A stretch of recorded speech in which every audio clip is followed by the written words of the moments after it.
We were celebrating our wedding anniversary with family at an upscale restaurant. When I went to the restroom, I caught a glimpse of my husband adding something to my drink. When I came back, I quietly switched glasses with his sister, the one who had always hated me and never missed a chance to humiliate me. But 30 minutes later, I remember that night in vivid detail. The glimmer of restaurant lights reflecting on the polished table, the clinking of glasses, the quiet hum of conversations around us. 20 years of marriage. 20 long years beside a man I thought I knew better than I knew myself. James smiled as he raised his glass, but his eyes were cold, like shards of ice. We celebrated our anniversary every year, but this time felt different. On the surface, everything looked perfect.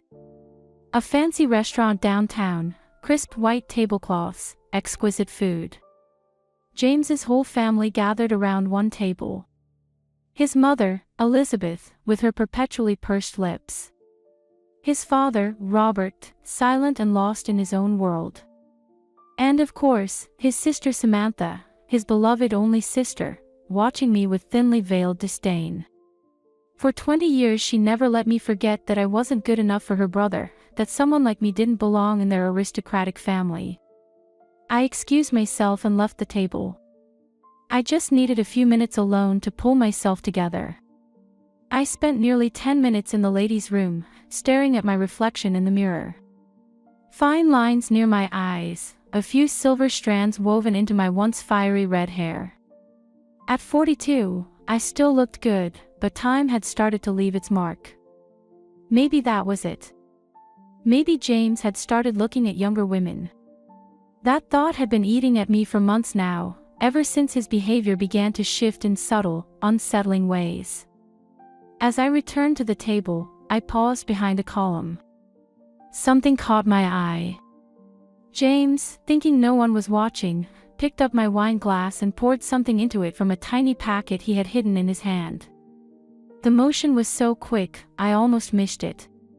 My heart leapt into my throat. I couldn't believe what I'd just seen. My husband, the man I'd spent 2 decades with, had just slipped something into my drink.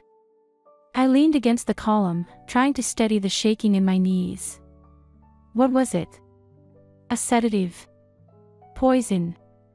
Ridiculous thoughts raced through my mind like a storm. Why would he do this? What was going on? Frozen in shock, I watched as James leaned in and whispered something to Samantha.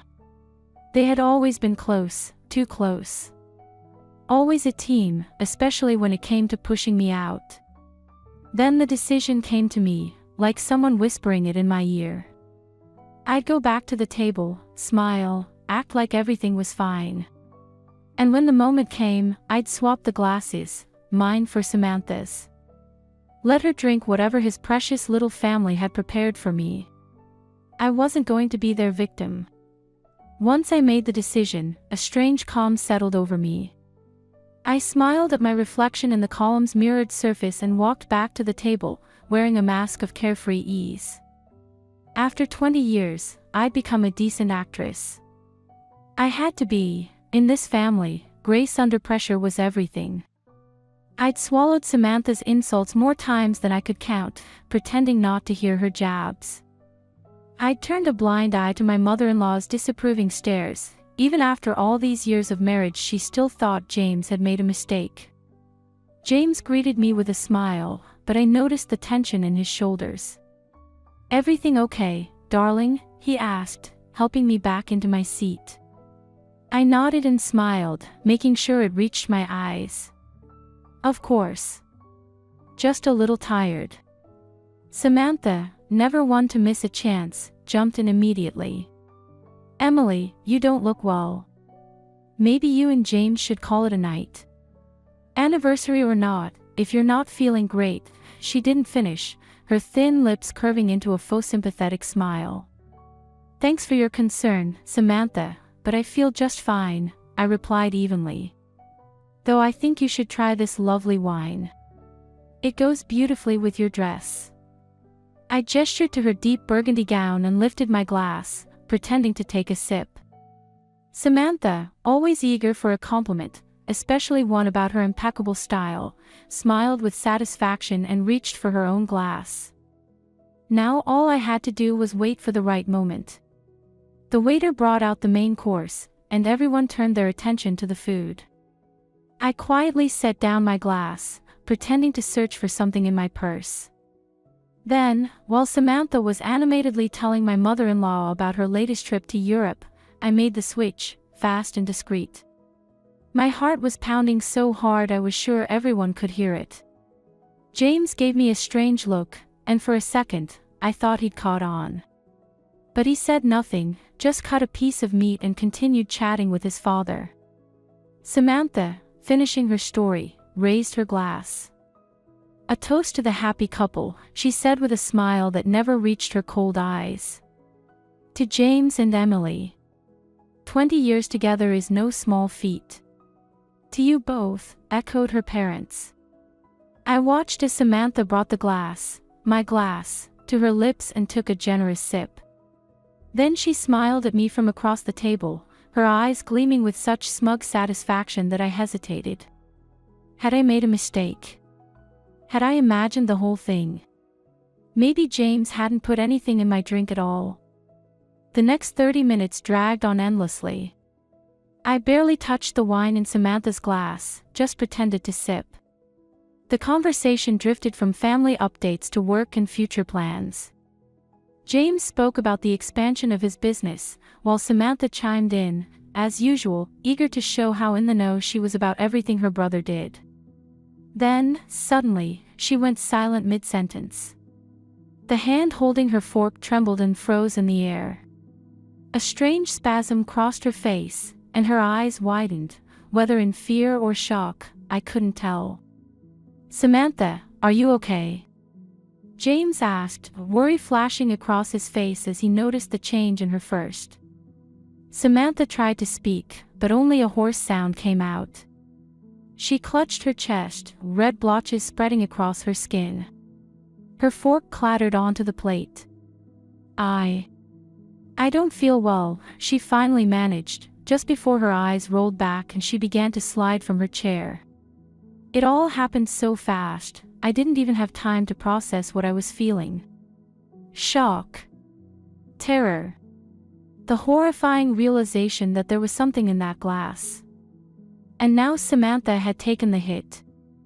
James leapt toward his sister, catching her limp body. My mother-in-law screamed, drawing the attention of the entire restaurant.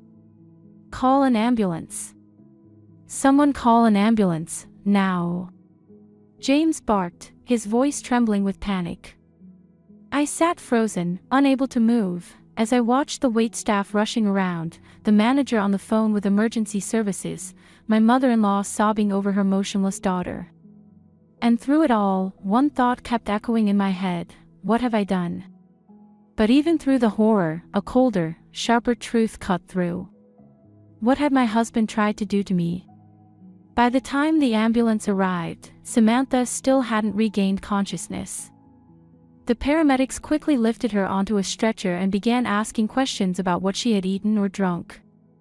James, pale as a sheet, answered haltingly, avoiding eye contact with me. I'll go with her, my mother-in-law said, grabbing her purse. So will I, James chimed in immediately. I stood up. I'm coming too. James looked at me like he'd just remembered I was there. Something flickered in his eyes, fear, anger, maybe even disgust. I couldn't quite tell. No, he said sharply. Stay with my father. We'll call with updates. I opened my mouth to protest, but my father-in-law gently placed a hand on my shoulder. Let them go. We'd only be in the doctor's way. I watched them leave, James supporting his sobbing mother, the paramedics wheeling Samantha out. The restaurant doors closed behind them, and suddenly it was just me and my father-in-law at the table, surrounded by half-eaten food and untouched glasses of wine. Robert let out a long sigh and gave me a thoughtful, lingering look. Strange, all of this, isn't it? He said quietly. I couldn't tell what he meant. Did he know something? Was he suspicious of me? Or was he suspicious of his own son? Yes. Strange, I agreed, unsure what else to say. Robert nodded, like I had confirmed something he'd been thinking. He motioned to the waiter. "The check, please. And call us a cab." We rode home in silence. I stared out the window at the city lights flashing past, my mind racing. What had been in that packet? Poison? Drugs? But most of all, why? Why would James try to poison me, and on our anniversary, no less? Right there, in front of his entire family. My thoughts drifted through the years we'd spent together. When had things gone wrong? When had the crack in our relationship widened into a canyon? We met when I was 22 and he was 27. He was a young, successful businessman from a wealthy family. I was just a girl from a small town, new to New York, studying and chasing my dreams. We fell for each other fast, and within 6 months, he proposed. His family opposed our marriage from the very beginning, especially Samantha. She was 2 years older than James and had always taken it upon herself to guide her little brother. The day he brought me home to meet them, I could feel her dislike instantly. She looked me up and down like she was inspecting a used car and turned to James. "You sure about this?" She didn't even ask me, just him. Like I was an object he was thinking about purchasing. But James loved me back then. At least, I thought he did. He ignored his sister, his parents, everyone. And we got married, despite all of their objections. The first few years were happy. We had a daughter, Catherine, and I hoped that would soften his family's attitude toward me. But it didn't. They adored Catherine, doted on her, but I remained an outsider. Over time, I learned to live with it. I learned to smile through Samantha's biting remarks. I learned to ignore my mother-in-law's cold stares. I learned to cherish the rare moments of warmth from my father-in-law, who always seemed just a little more kind than the rest. And I learned not to notice how James was slowly pulling away. How he stayed late at work more often. How our conversations became strictly about chores and logistics. How his hugs started to feel more like obligations than affection. Catherine grew up and went off to university abroad. For the last 2 years, she had lived in England, only coming home for the holidays. With her gone, the house felt even emptier, even more foreign to me. "We're here," the taxi driver said, pulling me out of my thoughts. My father-in-law paid the fare, and we got out in front of the house, a large estate in Westchester. A house that had never really felt like mine, even though I'd lived in it for nearly 20 years. "Do you want me to come in with you?" he offered. "You shouldn't be alone right now." I looked at him, surprised. That was probably the most considerate thing he'd ever said to me. "Thanks, but I'll be okay." "You need some rest too." He nodded. "All right. But call if you need anything." I stepped into the empty house and instantly felt the weight of the silence. Normally, it didn't bother me, but tonight, every creak, every tiny sound made me jump. I turned on the lights in every room, as if they could somehow keep the terrible thoughts from flooding in. What if Samantha died? What if I'd just caused someone's death? Sure, she'd never been a friend. She'd done everything she could to make my life miserable in this family. But I hadn't wished her dead. And what would I say when James came home? "Sorry, darling, I saw you slip something into my drink, so I gave it to your sister instead." No. Of course not. I walked into the kitchen and poured myself a glass of water. My hands were shaking so badly the glass tapped against the counter. I had never felt so lost and afraid in my life. The phone rang so suddenly I jumped, spilling water everywhere. James's name flashed on the screen. I took a deep breath, trying to steady myself, and answered. "Yes." "Emily," he said. His voice was strained, almost flat. Samantha's in the ICU. The doctors say it's poisoning. They pumped her stomach, but she's still unconscious. Oh my God, I breathed. I didn't know what else to say. How could that happen? I don't know, he said after a pause. Maybe it was the wine or something in the food. Mom's hysterical. I'm staying here overnight. What about you? Are you okay? I'm in shock. Just like you, I replied, trying to keep my voice steady. Please keep me updated, alright? Will do. Then, after a beat, he added, Emily, you didn't drink from your glass, did you? My heart skipped a beat. No. Barely touched it. Why? No reason. Just asking. The doctor said everyone at the table should monitor how they're feeling. I'm fine, I said, though I knew it wasn't true. I wasn't fine. I was terrified, disoriented, and shaken to my core. Okay. I'll call if there's any news. He hung up, and I stood there in the kitchen, clutching the phone. There was something in his voice. Yes, he was scared, that was clear. But there was something else too. Relief. Relief when he heard I hadn't drunk from my glass. I went upstairs to our bedroom and sat on the edge of the bed. My thoughts were spinning, my heart pounding. I had to do something, but what? Call the police. And say what? That my husband tried to poison me, but his sister ended up drinking it because I switched the glasses. Suddenly, I remembered something. Months ago, I had accidentally overheard a conversation between James and Samantha. They hadn't realized I'd come home early. I was walking up the stairs when I heard their voices coming from his office. You need to deal with this, James, Samantha had said. You've dragged it out long enough. The situation's only getting worse. I know, he'd replied, sounding tired and irritated.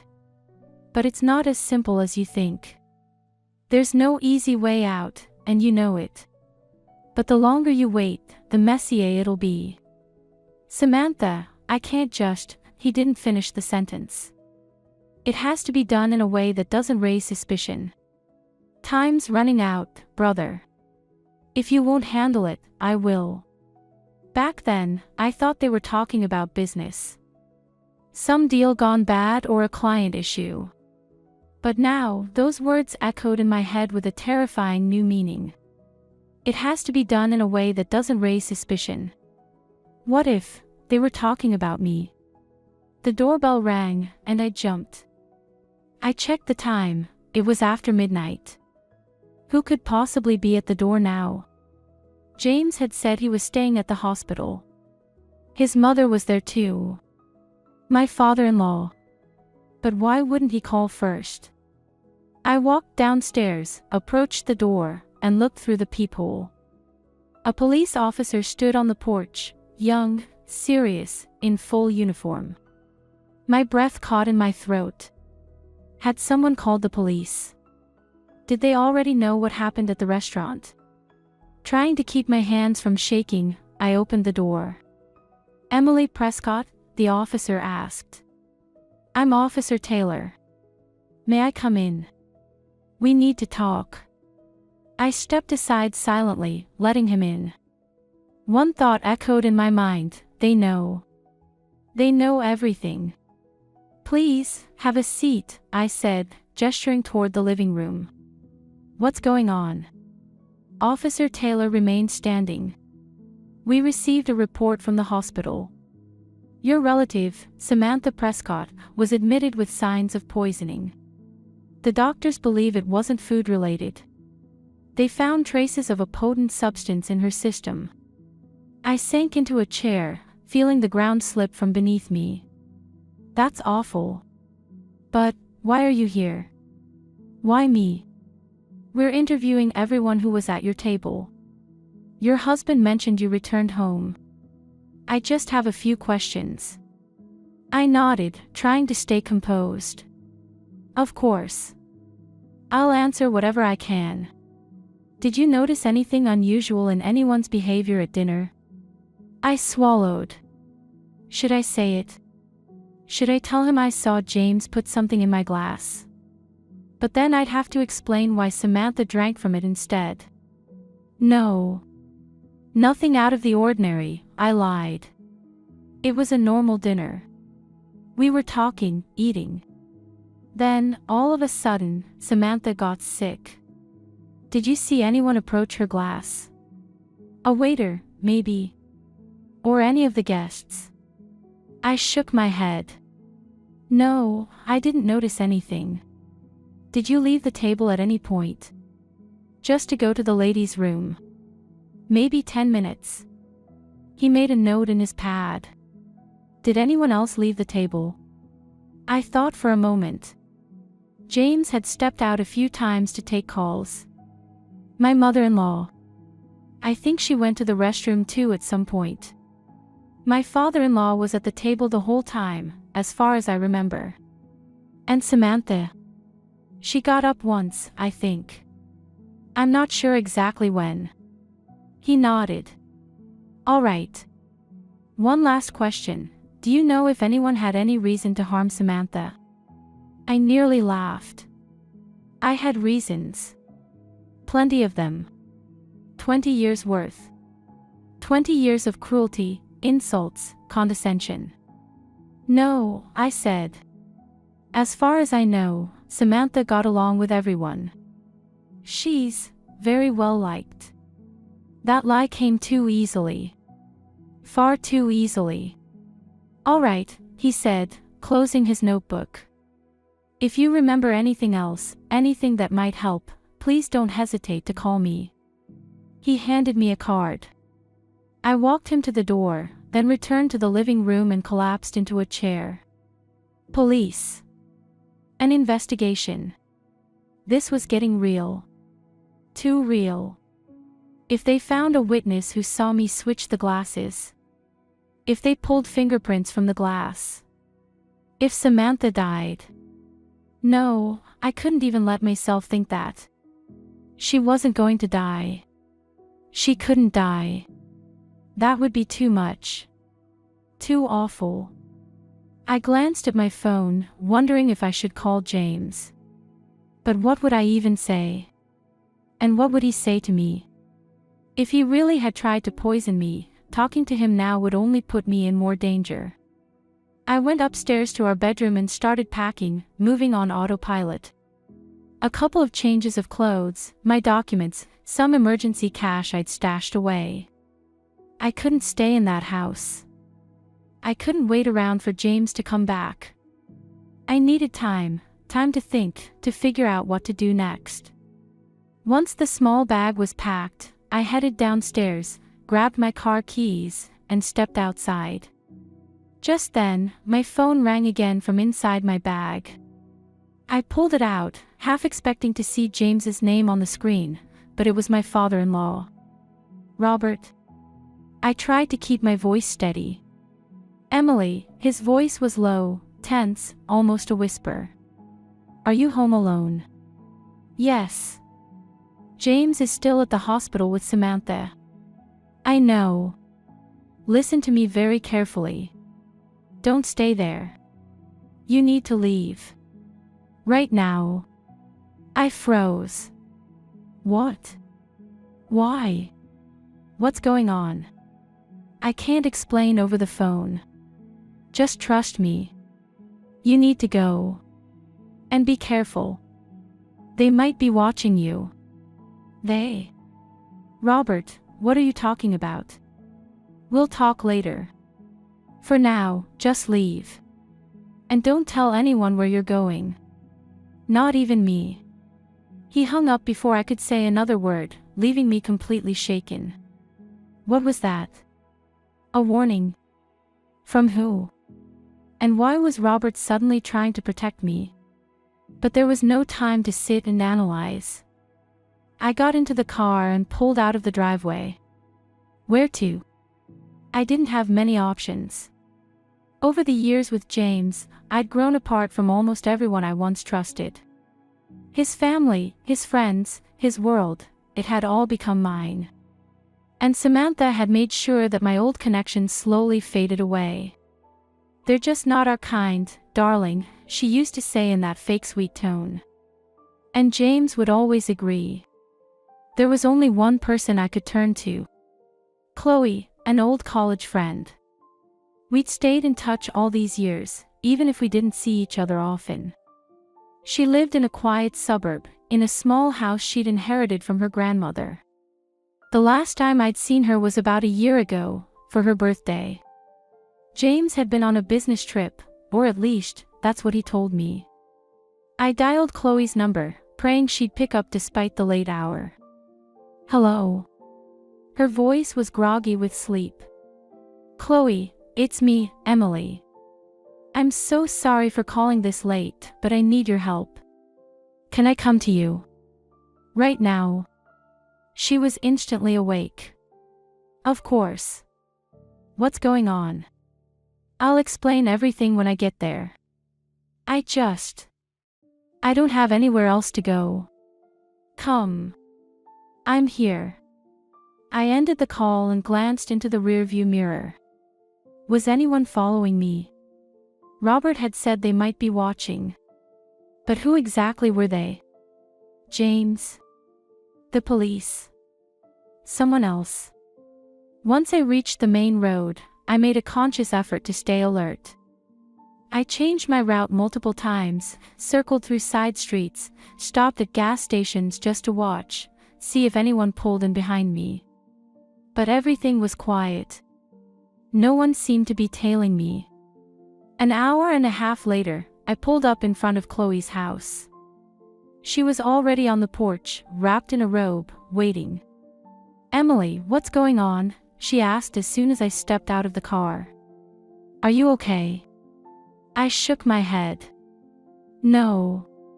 I'm not okay. Can we go inside? I'll explain everything." We went into the house. Chloe led me to the kitchen and turned on the kettle. "Talk to me," she said, sitting across from me. And I did. I told her everything, from the moment I saw James put something in my glass, to swapping the glasses, to Samantha collapsing, the visit from the police officer, and finally, Robert's strange phone call. Chloe listened without interrupting, her eyes widening with every word. "Oh my God, Em," she breathed when I finished. "That's horrifying. Do you really think James tried to poison you?" "I don't know what to think," I admitted. "I saw him slip something into my glass. That part is real. But why? Why would he do something like that? We've been married for 20 years. We have a daughter. Yes, we've grown apart lately, but still, this? It just doesn't make sense. And your father-in-law? Why would he warn you?" "I don't know. He's always been kinder to me than the rest of the family, but this was different. Maybe he knows something. Maybe he knows what James is planning." Chloe thoughtfully turned her teacup in her hands. "What about life insurance? Do you two have policies?" I nodded. "Yes, both of us. Large ones. James insisted on it a few years ago, said it was standard for people in our financial position." "And who's the beneficiary on yours?" "James, of course. And I'm listed on his." Chloe raised an eyebrow. "There's your motive. But that's crazy. James doesn't need money. His business is doing well. He earns way more than the payout on my policy." "Are you sure about that? Do you really know his financial situation?" I hesitated. In recent years, James hadn't shared many details about his business. I knew he owned a chain of restaurants and nightclubs, and had a few investment ventures. But specifics? No. I wasn't in the loop. "Not really," I admitted. "But he's never said anything about money problems." We live in a luxury home, have 2 cars, take vacations abroad at least twice a year. He doesn't seem like someone desperate for cash. No, he doesn't, Chloe agreed. But you said yourself, he's been different lately. Maybe his business isn't as stable as it looks. I remembered something. Months ago, James had been unusually tense and irritable. He got a phone call during dinner, apologized, and stepped out. When he came back, he looked pale and upset. I asked if everything was okay, and he brushed me off. Just issues with one of the projects. Nothing serious. But that night, he drank far more than usual, and I heard him on the phone late into the night, locked in his office. Maybe, I said. But still, going from financial stress to attempted murder. That's a massive leap. What if he's in love with someone else? Chloe offered. What if he wants a divorce, but doesn't want to split the assets? That thought had already crossed my mind. I'd noticed how James lit up when certain texts popped up on his phone. How he sometimes smiled at the screen when he thought I wasn't watching. How those so-called business dinners started happening more and more often. If that's the case, divorce would be easier than murder, I argued. We have a prenup. If we split up, I get a specific payout, but most of the assets stay with him. What if he didn't even want to pay that? Or what if the prenup has a clause about infidelity? It does, I admitted. If I'm found to have been unfaithful, I get nothing. If he is, I get half of everything. There you go. That's a motive. I shook my head. I still can't believe it. 20 years, Chloe. 20 years together. Could he really have changed that much? People change, especially when there's money involved, or someone new. We sat in her kitchen until sunrise, running through every possible explanation, trying to piece it all together. Around 6 in the morning, my phone rang. James. Don't answer it, Chloe said quickly. You don't know what he knows. Maybe the police already found a witness who saw you switch the glasses. I listened to her, and let the phone ring out. A minute later, a message came through. Where are you? Call me. It's urgent. Chloe took the phone from me and powered it off. For now, it's better if you stay off the radar. We need to figure out what's going on before you talk to him. She was right, even though part of me desperately wanted to hear his voice, to ask him straight, why? Why would you do this? But first, we had to understand what we were dealing with. We decided I'd stay with Chloe for a few days. She lived alone and worked remotely as an interior designer, so my being there wouldn't raise any suspicions. After a breakfast neither of us could stomach, I went to lie down in the guest room. Exhaustion and stress finally caught up to me, and I fell into a heavy, restless sleep. I woke to Chloe shaking my shoulder. Emily, wake up. There's news. I sat up, disoriented. It was already dark outside. What time is it? Almost 8. You slept all day. But that's not important, turn your phone on. She handed me my phone, and as soon as I powered it up, the notifications flooded in, missed calls, messages. Mostly from James. A few from Robert. One from Catherine. I opened my daughter's message. Mom, where are you? Dad says he can't reach you. Something happened to Aunt Sam. Please call me. A chill ran down my spine.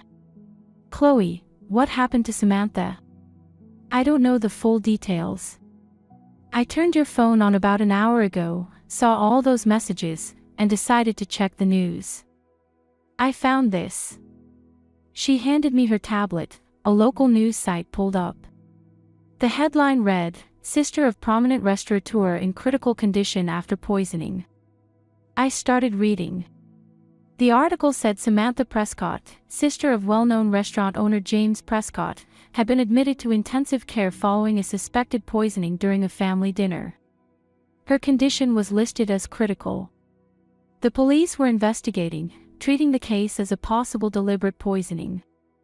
"Oh my God," I whispered. "She's in critical condition. What if she..." I couldn't even say the words. "What have I done, Chloe?" "You didn't mean to hurt her," Chloe said firmly. "You were protecting yourself. If anyone's to blame, it's James, for slipping something into your drink in the first place. But what if I was wrong? What if I misunderstood? What if it was something harmless, vitamins or medicine, and I just assumed?" I trailed off, realizing how absurd it sounded. "No. That makes no sense. Who puts vitamins into someone's drink in secret?" "Exactly," Chloe said. "But the real question was, what now? Should I stay here? Go to the hospital? Contact James?" I sat there, trying to decide. I need to find out how Samantha's doing. And I need to come clean. I can't keep this to myself. If something happens to her, I'll never forgive myself. "Wait," Chloe said, stopping me. "Let's not rush into anything. First, we need to know exactly what was in that glass. If it was poison, you could be next. But how do we find that out? I have a friend in the police force, an old classmate. I can call him, ask him to look into the case. Quietly. You think he'll help? I helped him once, big time. I think he'll say yes." Chloe grabbed her phone and stepped out of the room. I sat on the bed, staring blankly at the wall. My thoughts were a tangled mess. What should I do? What was the right thing? 10 minutes later, Chloe came back. "He'll call back as soon as he finds something out.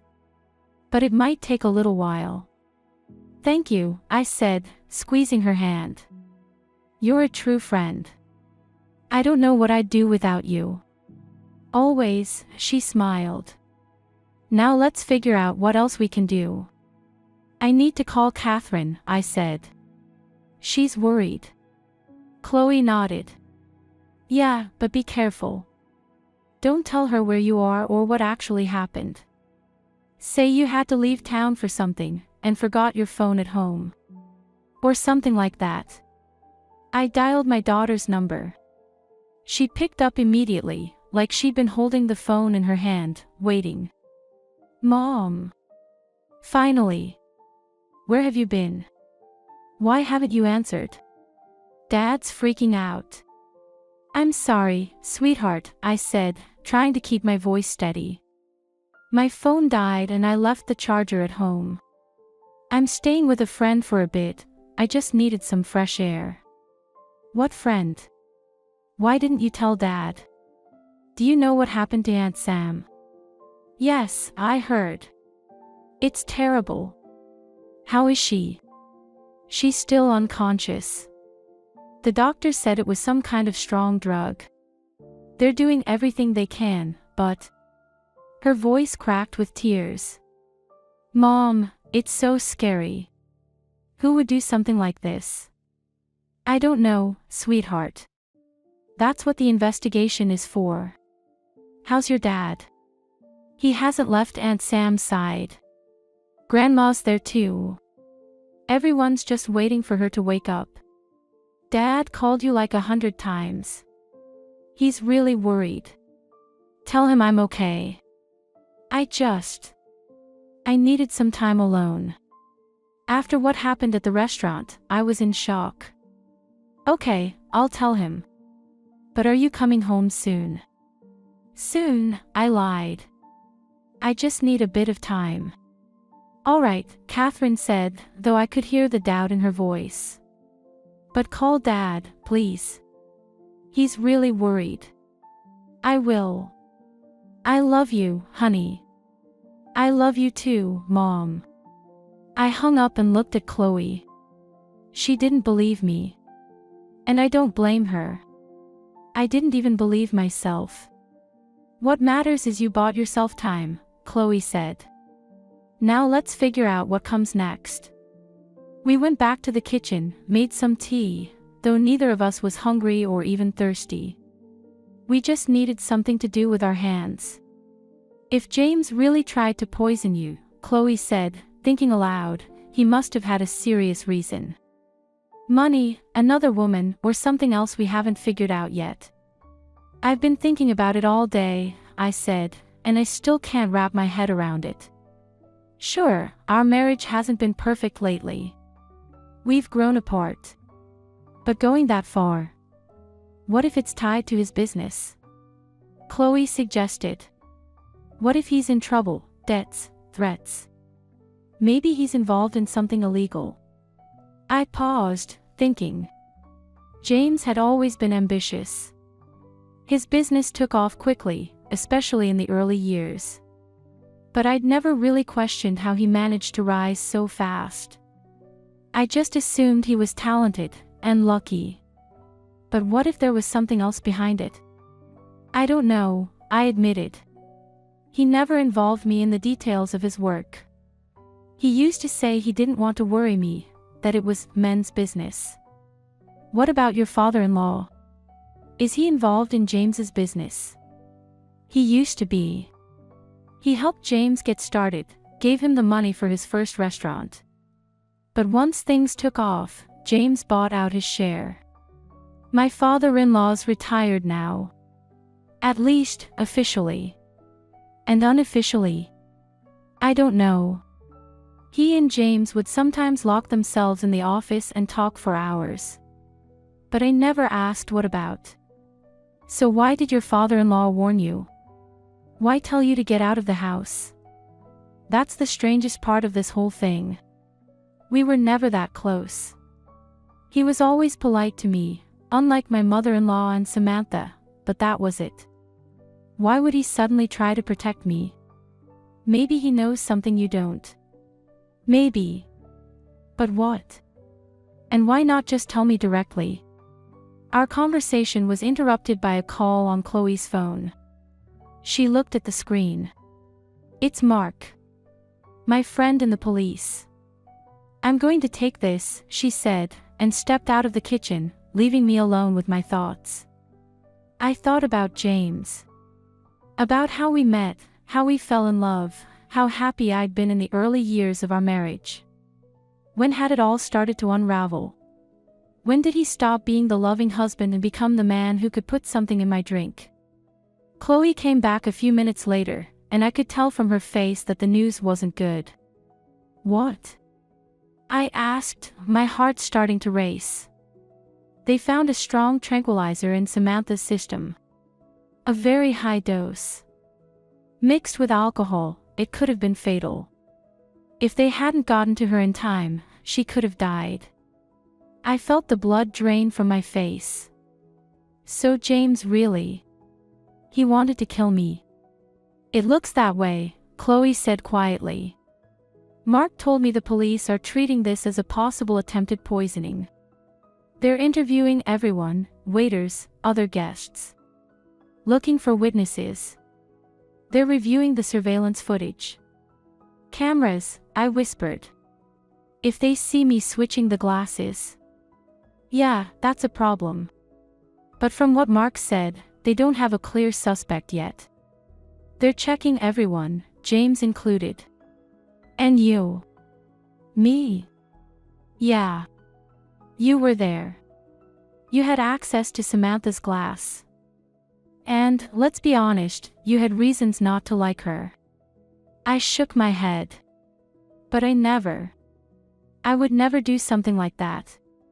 Not on my own. I know that. But the police don't. They're keeping all possibilities open. I buried my face in my hands. What am I supposed to do, Chloe? If they find proof I swapped the glasses, they'll arrest me. But if I confess that I saw James putting something in mine and switched them because of that, no one's going to believe me. I have no proof. There's one more thing, Chloe said, her voice even more serious now. Mark said your husband has been asking around about you. He's come by the station multiple times, asking if anyone's seen you. Told them he's really worried because you disappeared after what happened to his sister. He's looking for me, I said, not as a question, but a fact. Yes. And from what it sounds like, he's being very deliberate about it. Mark said your husband looks genuinely worried. But... She paused. But what? But Mark also said it seemed like James was more concerned about where you were and what you might have told the police than about your actual well-being. We both fell silent, letting that sink in. A chill ran down my spine. James was looking for me, not just because he was worried, but because he was afraid. Afraid I might talk. Mark also said the police requested the restaurant's surveillance footage, Chloe continued. They'll be reviewing it soon. If it shows you switching the glasses, then I'm in serious trouble, I finished for her. I know. But what am I supposed to do? Go to the police and confess? Say I saw James put something in my drink and swapped glasses because of it? With no proof, it'll just look like a desperate move to protect myself. What about your father-in-law? Chloe asked suddenly. He warned you. Maybe he knows something. Maybe he could back you up. I thought for a moment. Maybe. But I don't know if I can trust him. What if it was a trap? What if he warned me on James's orders, just to find out where I'd go? Then why tell you to leave the house? If they wanted to find you, it would have been easier if you stayed put. You're right, I admitted. But then why all the secrecy? Why not just tell me what's going on? Maybe he doesn't know everything himself. Or maybe he's afraid to say too much on the phone. You could meet him, in a public place. I shook my head. Too risky. If James is looking for me, he could be watching Robert too. I can't take that chance. So what now? Are you going to keep hiding here, hoping it all blows over? No, I said firmly. I can't live like this. On the run, scared. I need to face this. I need to understand what's really going on. Just then, my phone rang again. The screen lit up with Robert's name. It's him, I told Chloe. My father-in-law. Answer, she said after a brief pause. But be careful. Don't tell him where you are. I took a deep breath and picked up. Hello. Emily, Robert's voice was tight, tense. Are you safe? Yes, I replied. I'm with friends. Good. Listen, I need to speak with you. In person. It's important. I'm not sure that's a good idea, I said cautiously. James is looking for me. He might be watching you too. I know. That's why I'm suggesting a neutral location. The New York Public Library, rare book section. It's usually quiet, especially in the evening. I'll be there tomorrow at 6 p.m. Come if you can. There's something I need to tell you. And show you. Show me what? Not over the phone, Emily. Just come, if you want the truth. It's not just about you anymore. It's about Catherine too. The mention of my daughter made me tense. What about Catherine? Is she in danger? No, not yet. But, just come. And be careful. Don't tell anyone where you're going. Not even your friends. He hung up, leaving me stunned. I looked at Chloe, who was sitting next to me. From her expression, I could tell she'd heard everything. Are you going to go? She asked. I don't know, I admitted honestly. On one hand, I need to know what's happening. On the other, it could be a trap. It's a library, a public place. There will be people, cameras. If it is a trap, it's not a very well-planned one. You're right. But he told me not to tell anyone. Not even you. Why all the secrecy? Maybe he doesn't want anyone else to get caught in the crossfire. If what he knows is really dangerous, maybe he's trying to protect you, and the people around you. I paused, thinking. It sounded reasonable. But something still didn't sit right. Something in his voice, in the way he said it. He mentioned Catherine, I said. He said this involves her. What did he mean by that? I don't know, Chloe replied. But if your daughter could be in danger, you have to find out why. I nodded. You're right. I'll go. But I'll be extremely careful. I can go with you, Chloe offered. I'll keep my distance, but I'll be close enough in case something goes wrong. No, I shook my head. He told me to come alone. If he sees you, he might not say what he planned to. And I need to know the truth. All of it. We spent the rest of the evening planning the meeting. I decided to take a taxi to the library so my car wouldn't be spotted. I'd get there early, scope out the area. If anything felt off, I'd leave immediately. Chloe would wait for my call.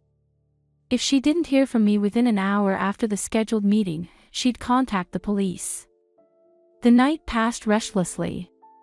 I barely slept, tossing and turning, replaying the last few days in my mind. In the morning, we reviewed the plan again. I tried calling the hospital to check on Samantha's condition, but they said they could only release information to immediate family. The day dragged. I was too anxious to read or watch anything. I tried helping Chloe around the house, but she could see how distracted I was and sent me to rest. Finally, it was time to go. I changed into something nondescript, dark jeans, a gray sweater, and a black jacket Chloe lent me. I tied my hair into a bun and put on sunglasses, even though the sky was overcast. Not exactly the perfect disguise, but better than nothing. Keep your phone on, Chloe said as she walked me to the cab. And remember, if anything feels off, leave immediately. I promise, I said, hugging her before getting into the car. On the way to the library, I kept a close eye out the window, watching for any signs I was being followed. But the streets were full of typical evening traffic, and nothing seemed out of place. The driver dropped me off a block from the library, just like I'd asked. I walked the rest of the way, scanning the sidewalks and alleyways as I went. The old stone building towered at the end of the street, its facade worn but dignified, like it held 1,000 secrets. One of them, maybe, was mine. I climbed the wide steps and entered through the main doors. Inside, it was quiet and cool. A few readers sat scattered around the main hall, bent over books or laptops. The librarian behind the counter didn't even glance up as I passed, heading toward the staircase. The rare book section was on the 3rd floor. I walked up slowly, my footsteps careful on the marble. The hallway was empty. I reached the doors to the rare books room and peeked inside.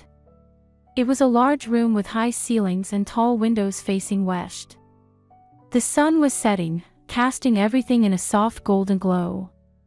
Shelves created a maze of narrow paths, easy to get lost in. In the far corner, I saw him, my father-in-law. He was sitting at a table, back to the window, his face mostly in shadow. A folder sat open in front of him. I took a deep breath and walked in. He looked up when he heard my steps, his expression a mix of relief and worry. "Emily," he said quietly. "You came."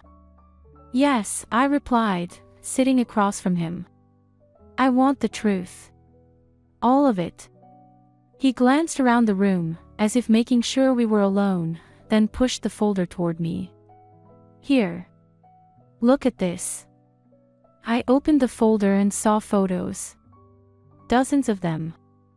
James was in every one, always with the same woman. They were having lunch at a restaurant, walking through Central Park, entering a hotel.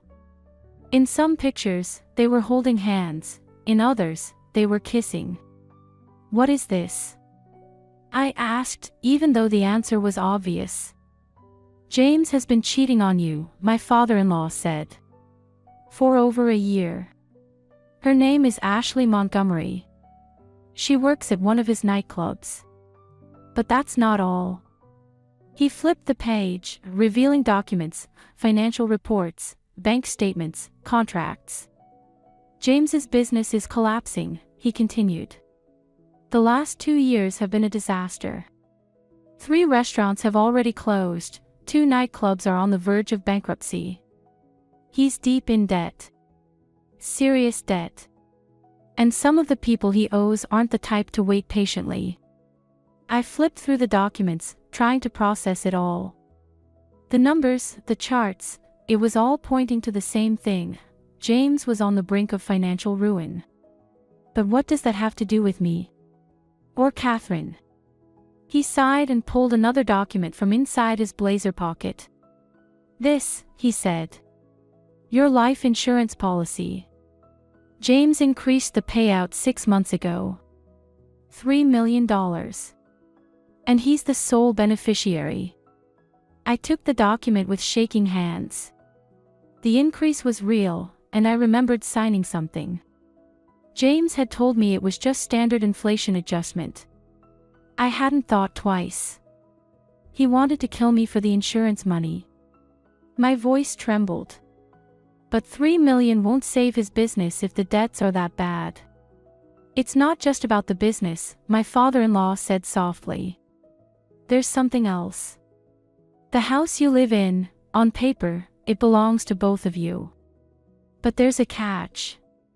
If anything happens to you, your share doesn't go to James, it goes to Catherine. James has been trying to get you to update your will, remember? I nodded slowly. Yes, he's brought it up a few times over the past year. Said the paperwork needed to be updated. Routine stuff. I kept putting it off, I was busy. And 2 weeks ago, he continued, James convinced Catherine to sign a power of attorney. It gives him control over her assets, including any inheritance she might receive. What? I stared at him, stunned. Yes. He told her it was for her own protection, that he'd keep her assets safe from taxes and other issues.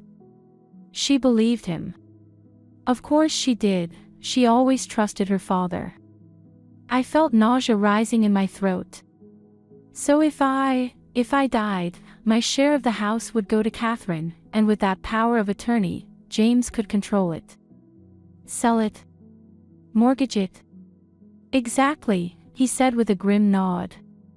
Add that to the insurance payout and your personal savings, which would also go to Catherine, and therefore to him, it's more than enough to settle his most dangerous debts.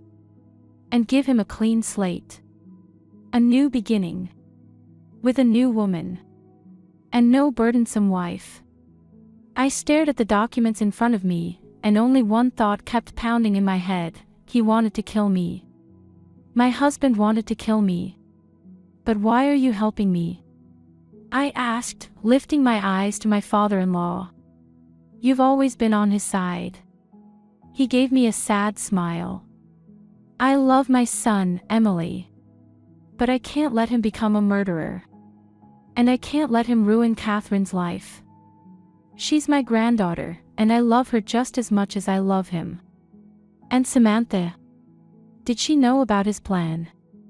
He nodded. Yes. She always knew all his secrets. And she supported him. She never liked you, thought you weren't good enough for this family. When James told her about his financial problems, she gave him the solution, get rid of you and collect the money.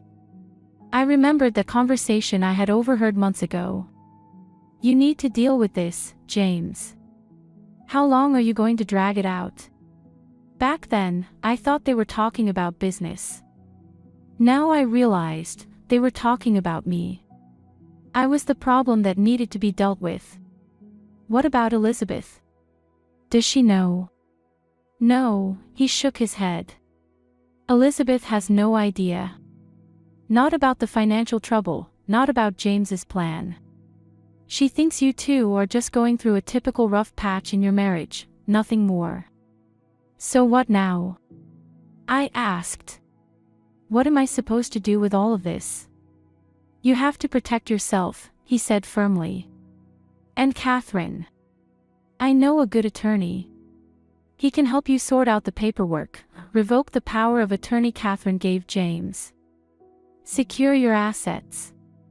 You need to go to the police. But I don't have any proof he put something in my glass. Yes, you do. The restaurant surveillance footage. I've seen it. It clearly shows James putting something into your drink. You saw the footage. How? I have contacts at the restaurant. I asked for the footage, told them I was checking to see if a waiter had picked up an expensive pair of cufflinks I'd lost that night. They gave it to me. And what I saw. What was on it? What exactly did it show? James adds something to your wine glass while you're in the ladies' room. Then you come back, sit down. And a little later, you switch your glass with Samantha's. I froze. You saw that. And you didn't give the footage to the police? No. I made a copy, but I haven't handed it over. Not yet. I wanted to talk to you first. Why? Because I need to understand what really happened. Why did you switch the glasses? Did you know James had put something in yours? I nodded. Yes. I saw him. I was standing by the column when I saw him pour something into my glass. And I didn't know what to do. I decided to switch glasses. I didn't want to hurt Samantha, I swear. I just wanted to protect myself. My father-in-law looked at me for a long moment, then slowly nodded. I believe you. And I think the police will too, especially once they see the footage. But they could accuse me of attempting to poison Samantha. I knew there was something in the glass, and I still switched it. It was self-defense, Emily.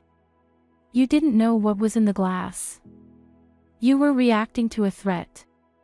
Anyone in your place would have done the same. I wasn't sure it was that simple, but I nodded anyway. So what now? Should I go to the police? Yes, he said firmly. And the sooner, the better. James won't stop trying to find you. And when he does, I don't know what he might do. He's desperate. And desperate people do terrible things. I gathered the documents and placed them back into the folder. Thank you. For everything. He gave a sad smile. Don't thank me. I'm just doing what I should have done earlier. Even if it hurts to see what my son has become.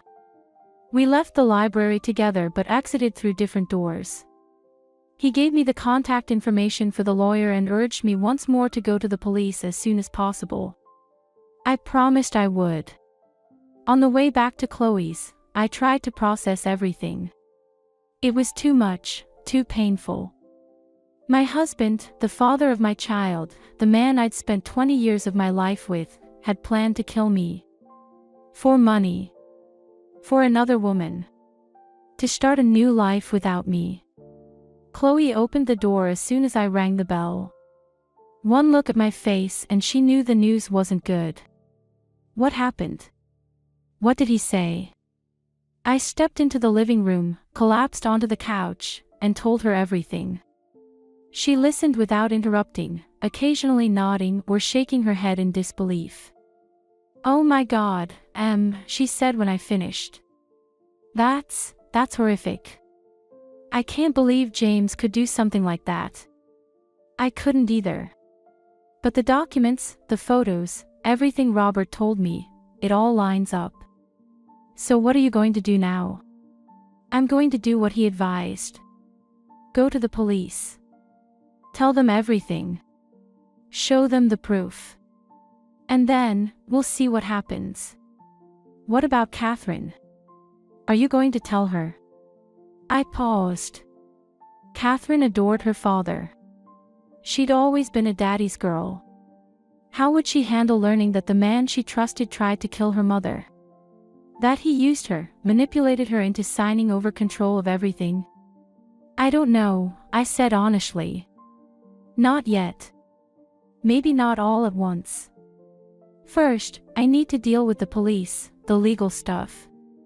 Make sure she's protected. Then, we'll talk. When are you going to the police? Tomorrow morning. Robert said there's a detective I can trust. Captain Ryan. I need to ask for him specifically. Good, Chloe nodded. And I'm coming with you. Don't argue, she added when she saw I was about to protest. You shouldn't be alone for this. I squeezed her hand, grateful beyond words. Thank you. I don't know what I'd do without you. We went to bed early, but once again, I couldn't sleep. My mind wouldn't stop racing. I kept replaying my marriage to James, all the good moments, the happy days. I searched for signs I might have missed, clues that he had changed, that he could become someone capable of such betrayal. But I found nothing. Or maybe I didn't want to find anything. In the morning, Chloe and I had a quick breakfast, got dressed, and headed to the police station. I brought the folder of documents Robert had given me. We were just about to walk out the door when my phone rang. Catherine's name lit up the screen. It's my daughter, I said to Chloe. I have to take this. She nodded and stepped aside to give me some privacy. Hi, sweetheart, I said, trying to sound calm. How are you? Mom, Catherine's voice was tight, scared. Mom, where are you? I'm with a friend. I told you. What's going on? Mom, you have to come. Now. Aunt Sam, she woke up. She's talking. She's saying strange things. About you. About Dad. I felt my heart stop. What is she saying? She said she saw you switch glasses. That you tried to poison her. But then she's also saying all these crazy things about Dad. Like he was trying to. Mom, what is going on? The police are here. They're taking her statement. They asked about you. Mom, please come. I looked over at Chloe, who had turned around, concern all over her face as she heard the shift in my voice. Catherine, listen to me very carefully. Don't tell anyone where I am. Not the police. Not your father. I'll come soon, but there's something I need to do first. And please, be careful. Don't be alone with your dad. What? Mom, you're scaring me. Why would I be scared of Dad? Just do what I say. Trust me. I'll explain everything when I get there. Right now, I need to make sure you're safe. I hung up and turned to Chloe. Samantha's awake. She saw me switch the glasses. She told the police. Shit, Chloe muttered. That changes everything. Now they have a witness. You're in real danger, Em. Not just me, I said, my voice trembling. Catherine too. If James finds out Samantha told the truth about him, if he realizes his whole plan is unraveling. He's desperate. He might do anything. Then we have to move. Now, Chloe said, resolute. We go straight to the police. Captain Ryan. We show him the documents. Tell him everything. They have to protect you and Catherine. I nodded, trying to steel myself. You're right. There's no other choice. We left the house and got into Chloe's car. I was too shaken to drive myself. On the way to the station, I tried calling Robert, but there was no answer. Maybe he was at the hospital with Samantha, or worse, maybe James had already found out about his betrayal. The police station greeted us with its usual bustle. The officer at the front desk looked at us with the tired indifference of someone who'd seen it all. "How can I help you?" "I need to speak with Captain Ryan," I said. "It's urgent." "Captain Ryan is busy. If you're here to file a report, I can take it." "No, it has to be him. It's about the poisoning case, Samantha Prescott. He should be familiar with it." At the mention of such a high-profile case, the officer straightened up noticeably. "Wait here." He picked up the internal phone, murmured something into the receiver, then nodded at us. "Go ahead. Second floor, office 206. We climbed the stairs and found the right door. I knocked, my heart pounding in my chest. "Come in," came a voice from inside. Captain Ryan was a solid man in his 40s, with sharp eyes and streaks of gray at his temples. He was seated behind a desk cluttered with papers, typing quickly on his computer. "Have a seat," he said without looking up. "What can I do for you?" "My name is Emily Prescott," I began, trying to steady my voice. "I'm the wife of James Prescott, and the sister-in-law of Samantha Prescott, the woman who was poisoned 3 days ago at the restaurant." That got his attention. He looked up and studied my face. "Emily Prescott. We've been trying to locate you. Where have you been the past few days?" "At a friend's," I said, nodding toward Chloe.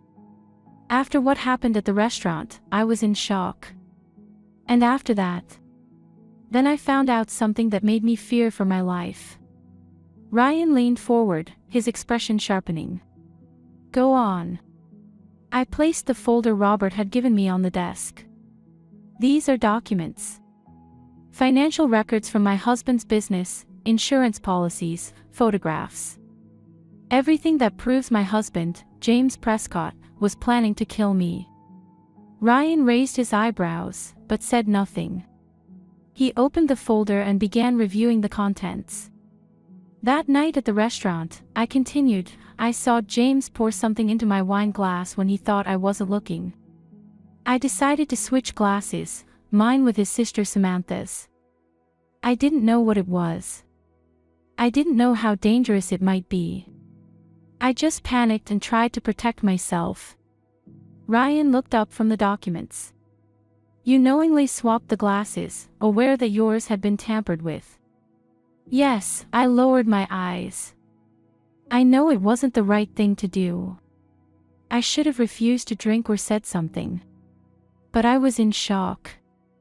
I wasn't thinking clearly." "Samantha Prescott regained consciousness this morning," Ryan said. "She claims she saw you switch the glasses. But she also said something else. She said your husband planned to kill you, and that she knew about it." I stared at him in disbelief. She admitted it. But why? Maybe guilt. Maybe fear. The poisoning was severe. She nearly died. Experiences like that tend to shift people. Ryan continued flipping through the documents. "This is all very serious, Emily. Attempted murder, conspiracy, financial fraud. I'll need to take your official statement. And we need to ensure your safety. My daughter, Catherine, she's at the hospital. With Samantha and James. I'm afraid for her." Ryan immediately picked up the phone. "Get me the juvenile protection unit. It's urgent." "She's 19, I said quickly. "She's legally an adult." He nodded and changed his directive. "Then get the response team. We need a unit dispatched to Central Hospital, Samantha Prescott's room. The situation could be volatile." He hung up the phone and looked at me again. "Don't worry. We'll make sure your daughter is safe. Now, let's start from the beginning. I want every detail." For the next 2 hours, I told Captain Ryan everything. About my marriage to James.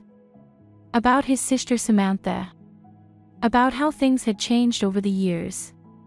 What I saw in the restaurant. My decision to switch the glasses. The visit from the officer. Robert's warning. My escape. And finally, what I learned yesterday at the library. Ryan listened carefully, taking notes and occasionally asking follow-up questions.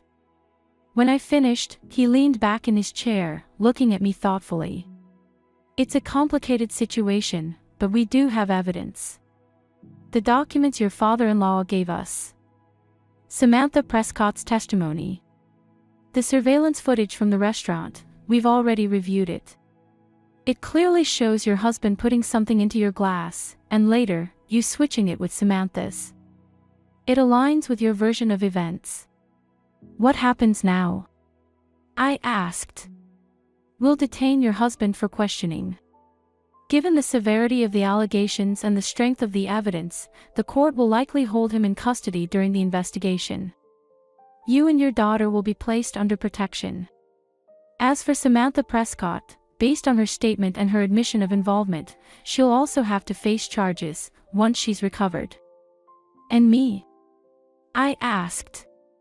Will I be arrested for switching the glasses? Ryan hesitated. Technically, you acted in self-defense. You were responding to an immediate threat to your life. But the final decision will rest with the prosecution and the court. Honestly, considering all the circumstances, I doubt you'll face any serious charges. Still, we have to follow protocol. Just then, another officer entered the room. Captain, the team has arrived at the hospital. But James Prescott isn't there. Neither is his daughter. I froze. What? Where are they? We're still trying to confirm, the officer said. Samantha Prescott is in her room under guard.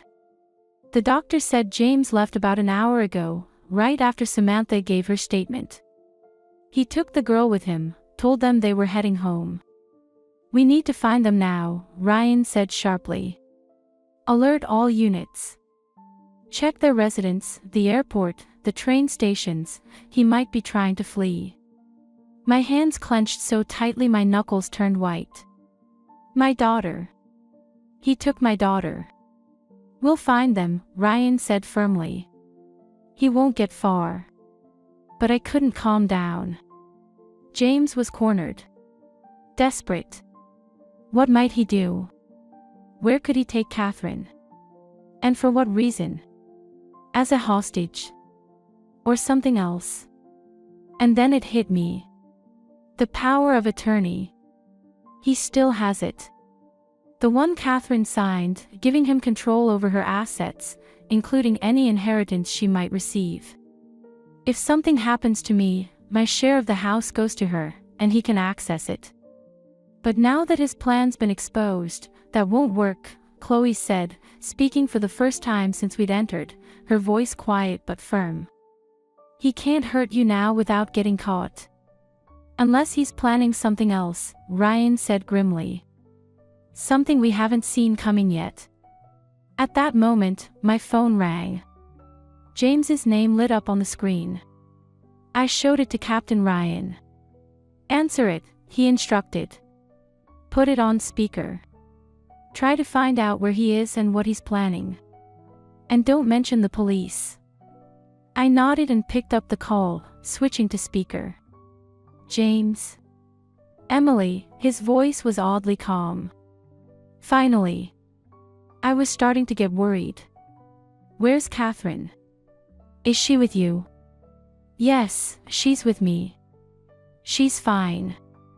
Don't worry. I want to talk to her. Later.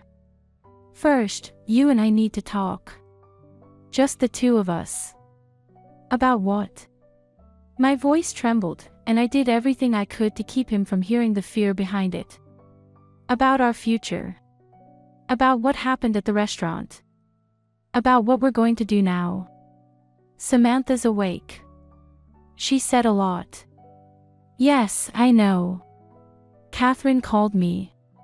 Then you understand, we need to meet. Now. I'll be waiting for you at the lake house. The one in the Hamptons. Come alone. No police, no friends. Just you and me. If you're not here in an hour, or if I see any sign of cops. He paused.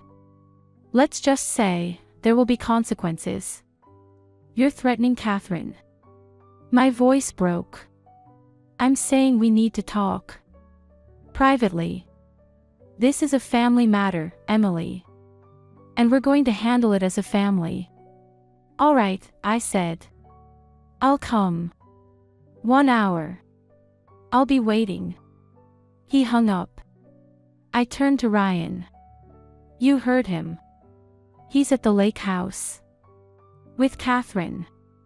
And he wants me to come alone. It's a trap, the captain said. He's desperate, he's cornered, and he's dangerous. I know. But I have to go. My daughter is there. We'll go with you. Discreetly. We'll surround the house, be ready to act. But you're not going in there alone, it's too risky. If he even suspects we're involved, he could hurt Catherine. We'll be careful, Ryan assured me. My team knows how to stay invisible. But I won't let you walk in there unprotected. I knew Captain Ryan was right. James was cornered, and his entire plan was unraveling. He was capable of anything now. But this was my daughter. I couldn't just sit back and wait for the police to fix everything. All right, I agreed. But let me talk to him. Maybe I can convince him to surrender peacefully. Ryan nodded. We'll give you that chance. But the moment there's any sign of danger, we're going in. No exceptions. Over the next 20 minutes, the plan was laid out. I would drive to the lake house alone, just as James had instructed. The police would follow at a safe distance and surround the property, staying out of sight. I'd be wired with a microphone so they could hear everything happening inside. If things went south, they'd intervene immediately. Before I left, Ryan gave me one final warning. Don't take unnecessary risks. This isn't about being brave. Your job is to buy us time and, if possible, convince him to release your daughter. We'll handle the rest. I nodded, fully aware of what I was walking into. Chloe hugged me tightly before I stepped into the car. Be careful. And remember, you're stronger than you think. The drive to the lake house took about 40 minutes. The whole way there, I was rehearsing what I'd say to James. How I'd look into the eyes of the man I'd loved for 20 years, the man who had tried to kill me. How I'd explain to Catherine that the father she'd worshipped her entire life was not the man she believed him to be. The lake house greeted me with an eerie silence. The large, 3-story stone house stood by the lake, surrounded by towering pines. A place that once felt cozy and serene now looked dark and foreboding. James's car was parked out front. So they were really here. I parked, checked that the microphone clipped inside my collar was working, and stepped out. Taking a deep breath of the crisp forest air, I walked to the door. My hand was trembling as I rang the bell. It opened almost immediately. James stood in the doorway. He looked tired and worn down, like someone who hadn't slept in days. But his eyes were clear, steady, focused. Emily, he said, stepping aside to let me in. I'm glad you came. Where's Catherine? I asked, walking in and glancing around. She's upstairs. In her room. She's exhausted from this whole circus. I want to see her. You will. But first, let's talk. Come into the living room. I walked through the spacious hallway and into the living room. The large windows faced the lake, which now lay still like glass, reflecting the gray autumn sky. James gestured for me to sit in one of the armchairs, but he remained standing. So, he began, his tone disturbingly casual. Samantha told the police she saw you switch glasses. And that I put something into yours.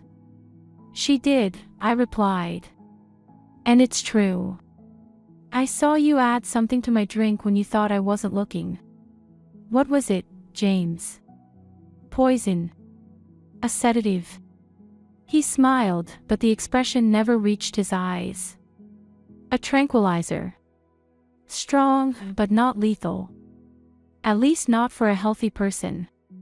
Though combined with alcohol, the effects could have been unpredictable. You wanted to kill me, I said. It wasn't a question, it was a fact. James shrugged. More like I wanted you to go into a deep sleep. In public. With witnesses. It would have been humiliating, but not deadly. Then, maybe next time, under more convenient circumstances, something more effective. More permanent. I stared at him, struggling to comprehend. He spoke of murder like someone discussing dinner plans. Why, James? For the money. The insurance. Her. I meant his mistress, the woman whose photos I'd seen in Robert's folder. For all of it. The money. The freedom. A new life. You know our marriage has been dead for years, Emily. We've been living like roommates. A divorce would have been messy and expensive. I needed something clean and quick. Clean. Killing your wife is a clean solution. Under the right conditions, yes. The business is collapsing, creditors breathing down my neck. And not the kind you negotiate with.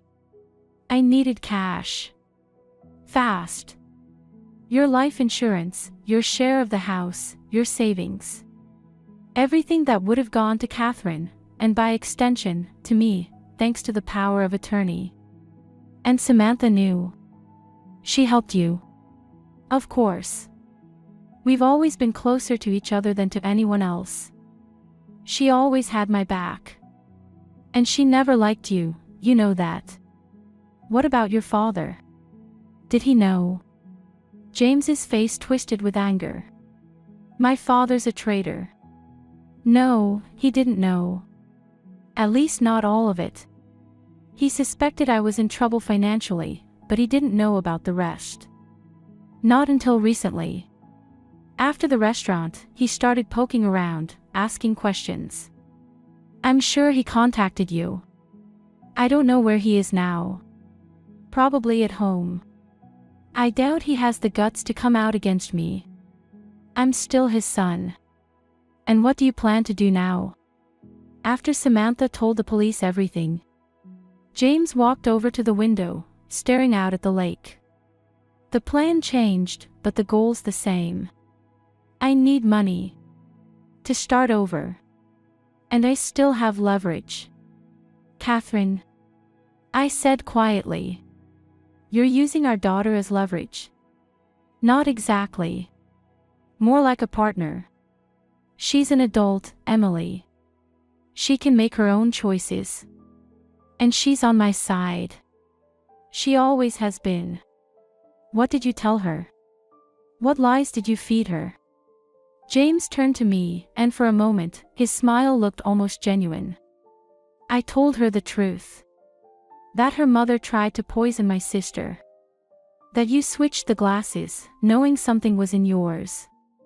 That you ran instead of staying to help Samantha. That you've always envied our family, our status, our money. And now, you're trying to destroy me to save yourself. And she believed you. She really believes I'm capable of something like that. Not at first. But then Samantha confirmed she saw you switch the glasses. Then the police started asking questions. And you vanished without a word. Yes, she started to believe. I want to speak to her. Now. James nodded. Of course. She's upstairs in her room. Go ahead. I'll wait here. I climbed the stairs, my heart pounding. What was I going to say to my daughter? How would I explain everything? And after all her father had told her, would she even believe me? Catherine's room was at the end of the hallway. I knocked, but there was no response. I knocked again, louder. Still nothing. I slowly pushed the door open and peeked inside. She wasn't there. The bed was neatly made. A bag sat on top of it, packed as if someone was preparing for a trip. On the nightstand, there was a glass of water and a pill bottle. I picked it up and read the label. A strong sedative. I looked at the water. There was a chalky residue at the bottom. A chill ran down my spine. I rushed to check the other rooms upstairs. All of them were empty. Catherine was gone. Or... A terrifying thought struck me. I ran back downstairs, into the living room. James stood by the window, his back to me, staring out at the lake. When he heard my footsteps, he turned around slowly. "Where's Catherine?" I asked, panic rising in my throat. "She's not upstairs." "Where is she?" "She's exactly where she needs to be," he said calmly. "What did you do to her?" "If you hurt her." "Me? Hurt my own daughter?" He looked almost offended. "Emily, she's my flesh and blood. I would never harm her." "Then where is she? And why is there a bottle of sedatives in her room?" "Oh, that," he waved a hand dismissively. "Just a mild tranquilizer. She was really shaken up by everything. I gave her something to help her sleep and took her somewhere more peaceful." "Where? Where did you take her?" "A safe place. Somewhere she can wait out this chaos. Where she'll be well taken care of." "Stop playing games, James. Where is our daughter?" He looked at me with a slight smile, as if enjoying my panic. "She's on my yacht. 10 miles offshore. With people I trust. They have clear instructions. If anything happens to me, or if I don't contact them at the agreed time, they'll take her far away. Somewhere you, and the police, won't find her. You kidnapped your own daughter. You're insane." "No. I'm adapting to the situation. Plan A didn't work out. This is Plan B. And in this plan, Catherine is the key." "What do you want?" "The same thing I've always wanted. Money. Freedom. A fresh start. And you're going to help me get it." "How?" "Simple. You'll sign over all your assets to Catherine, bank accounts, property, stocks, whatever you've got. Everything. And since I have power of attorney, I'll be able to access it all. And if I refuse, then you'll never see our daughter again. She'll disappear forever." I stared at the man I once loved, and didn't recognize him at all. How had he become this? How could he use his own daughter in such a vile scheme? "You're bluffing," I said, trying to stay calm. "You won't hurt Catherine. You said you love her." "I do. But I love myself and my freedom more. And if I have to choose between prison and vanishing somewhere new, even without her, I'll choose the latter. You won't stay hidden for long. The police will find you. Maybe. But by then, I'll be gone. With new papers. A new life. You know how easy it is to buy a new identity on the black market? One with legit documents, a full backstory, even a credit history. It's not that expensive. Especially if you have the right connections. And I do." I was stalling for time, hoping the police were hearing everything through the mic and already preparing to act. I just had to keep him talking, dig for details. "So how do you imagine this working?" "I sign over everything, and you let Catherine go." "Not exactly. First, I make sure the transfers go through. That I can access everything. That might take a day or two. Once I'm certain everything's in place, I'll let you know where to find her. Or maybe I'll bring her myself. Depends on the situation. And you expect me to just trust you? After everything you've done? You don't have a choice, Emily. You either trust me, or risk never seeing our daughter again. I took a deep breath, trying to calm myself and think clearly. James was cornered, but still dangerous. And he held the one thing I cared about most, Catherine. All right, I said finally. I'll sign the papers. But first, I want to speak to Catherine. I need to know she's okay. James nodded. A reasonable request. He pulled out his phone, dialed a number, and put it on speaker. Mike? How are our guests? All good, boss, a man's voice answered. She's still asleep. What should I tell her when she wakes up? Nothing. Just stick to the plan. I'll contact you later. He ended the call and looked back at me. See? She's fine. Just sleeping. The sedative will wear off soon. That's not proof. I want to talk to her myself. Hear her voice. Later. When she wakes up. Right now, we have paperwork to deal with. Everything's ready, all I need is your signature. He walked over to a desk, opened the briefcase sitting there, and pulled out a folder filled with documents. It's all straightforward. A transfer of funds from all your accounts to Catherine's. A deed gifting your share of the house to her. And a few other forms related to your assets. I stepped to the desk and began flipping through the documents. It was exactly what he said: money transfers, a gift deed, stock ownership forms.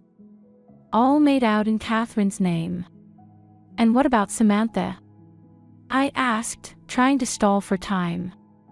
She told the police about your plan. She betrayed you. James's face twisted with anger. Yes. She did. I didn't expect that from her. I always thought she'd stand by me, no matter what. But I guess staring death in the face changes people. She got scared and saved herself by turning me in. And what are you going to do about her? Nothing. Let her live with her betrayal. Let her wake up every day knowing she almost killed her own brother by selling me out. For someone like her, that's worse than death. Just then, I heard something outside, a faint noise. James heard it too. He tensed, stepped quickly to the window, and looked out. You didn't come alone, he said, his voice turning cold and sharp. Who's out there? The police. I came alone. Just like you asked. Don't lie to me, he growled, grabbing my arm and squeezing until it hurt. I see them. In the trees. They're surrounding the house. You brought the police. He dragged me toward the window, forcing me to look. And there they were, dark shapes moving between the trees. Officers taking positions around the house, thinking they were hidden. But they'd underestimated James's vigilance. You stupid fool, he hissed through clenched teeth. You thought they'd help you. Thought they'd save Catherine. You'll never see her again. He shoved me away and pulled out his phone. Mike? Initiate Plan B. Now. I'll contact you when I can. No. I screamed, lunging for the phone. Don't hurt her, please. But it was too late. He had already ended the call and was now staring at me with cold fury. You ruined everything. I gave you a chance to end this peacefully, and you brought the police. Now deal with the consequences. What are they going to do to her? Where are they taking her? Somewhere you and your cop friends will never find her. Maybe South America. Maybe Asia. Somewhere the laws are softer, and money solves most problems. She's your daughter, James. How can you do this to her? I'm not doing anything to her. You decided her fate, with your actions. This is on you, and no one else. Just then, Captain Ryan's voice rang out from a loudspeaker outside. James Prescott. The house is surrounded. Come out with your hands up. Surrender now, and no one gets hurt. James laughed. See? They don't even realize they've already lost their bargaining chip. They still think Catherine's here, that they can use her to control me. But she's far away now, getting farther by the minute. I stared at him as a wave of fury surged inside me. This man, who I had once loved, was a monster. He was willing to sacrifice his own daughter for money and freedom. He had tried to kill me, framed his own sister, and now threatened Catherine's life. You won't get away with this, I said quietly. Even if you run, even if you disappear halfway across the world, I'll find you. And I'll bring her back. No matter what it takes. He smirked. Strong words.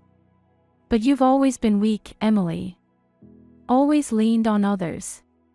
On me. On my family. What can you possibly do without us? You're nothing. You're wrong. You've always been wrong about me. And that will be your biggest mistake. Ryan's voice boomed again from the speaker outside. This is your last chance, James Prescott. Come out with your hands up, or we're coming in. James looked at me, then at the door, then back again. For the first time since our conversation began, I saw fear flicker in his eyes. He knew he was cornered, there was no way out. They won't take me alive, he said, his voice trembling. I'm not spending the rest of my life in prison. James, surrender. It's the only way. No. There's still one more option. He rushed to the desk, yanked open a drawer, and pulled out a gun. I froze, watching as he raised it and pointed it at me. What are you doing? What I should have done a long time ago. Ending our story. I heard glass shatter, the police had begun the breach. James heard it too. He glanced nervously toward the noise, then back at me. Goodbye, Emily, he said, lifting the gun. Time seemed to stop. I saw his finger tightening on the trigger, the barrel aimed squarely at my chest. In that instant, my entire life flashed before me, my childhood, youth, meeting James, Catherine's birth, 20 years of marriage. And I knew I didn't want to die. Not now. Not while my daughter was still in danger. Not at the hands of a man who had betrayed everything I once believed in. I dove to the side just as he fired. The gunshot rang out, deafening. The bullet missed and slammed into the wall. I hit the floor hard, rolled, scrambling for cover behind the sofa. James aimed again, but before he could shoot, the door burst open with a crash, and police stormed the room. Drop the weapon. Now, they shouted. James froze, staring at them, then at me, then back at the officers. His face twisted with rage and despair. And then, to my horror, he turned the gun on himself. No! I screamed, but it was too late. The shot cracked like thunder. James collapsed to the floor. Blood spread quickly across the pale carpet, forming a grotesque halo around his head. I stared at him, stunned, unable to process what had just happened. The man I had spent 20 years of my life with had taken his own life in front of me. My husband. Catherine's father. The officers rushed to him, checked his pulse, but it was obvious. He was gone. Others came to me, helped me to my feet. Are you hurt? They asked, but I couldn't answer. My eyes stayed locked on James's lifeless body, and one thought echoed in my mind, Catherine. Where was my Catherine? Captain Ryan entered the room, quickly assessing the scene before walking over to me. Emily, are you injured? I shook my head. No. But Catherine, he sent her away on a yacht. We need to find her. Now. Ryan nodded. We heard the entire conversation. The operation's already underway. The Coast Guard and helicopters are searching for the yacht. We'll find her. I promise. You don't understand, I said, my voice shaking. He told them to initiate Plan B. I don't know what that means, but it sounded dangerous. They could be taking her anywhere. Then we need to move fast. And we are. But we need more details. What do you know about the yacht, its name, description? I tried to focus, forcing myself to recall everything I knew about James's boat. It's called Ocean Star. White, about 80 feet long. He kept it at the Breeze Yacht Club, on the East Shore. Good, Ryan said, nodding. That helps. We'll get that to the Coast Guard right away. But now, you need to get out of here. The scene has to be secured for investigators. I nodded slowly, my body moving on autopilot as I let them guide me out of the house, leaving behind the wreckage of the man I once knew. But my thoughts were far away, somewhere offshore, where my daughter was drifting into the unknown. He walked me outside, where police cars, an ambulance, and even a news van had already gathered. Reporters pushed forward, trying to get closer, but a police barrier kept them back. I got into Ryan's car, and we pulled away from the house. I felt hollow, terrified. James was dead. Catherine was missing. My entire life was collapsing around me, and I had no idea how to piece it back together. What happens now? I asked, staring out the window at the trees rushing by. We're heading to the station. You'll need to give an official statement. Then we wait for news from the Coast Guard. They'll find the yacht, Emily. They'll find your daughter. I nodded, unable to speak. I wanted to believe him. I needed to believe that I'd see Catherine soon. But fear gripped my heart like ice. What if Plan B had already been set in motion? What if they'd taken her somewhere we'd never find? At the station, I answered the investigators' questions on autopilot, signed documents, sipped the coffee they handed me. Everything was a blur. I couldn't think of anything but Catherine. Where was she? What was happening to her? Did she know her father was dead? A few hours later, Ryan walked into the interview room. One look at his face told me he had news. Did they find her? I asked, jumping up. They found the yacht, he said. The Coast Guard located it 12 miles offshore. But there was no one on board. What do you mean no one? Catherine was supposed to be there. And those men, Mike. The boat was empty. No signs of your daughter or anyone else. Just a note. What kind of note? Ryan pulled a plastic evidence bag from his pocket. Inside was a folded piece of paper. Our forensic team already processed it. The fingerprints match a man named Michael Rivera, previously convicted for kidnapping and extortion. He was one of your husband's bodyguards. He unfolded the note so I could read it through the plastic. Plan B activated. Cargo transferred. Awaiting further instructions at Point C. Cargo. I repeated, the word hitting me like a punch.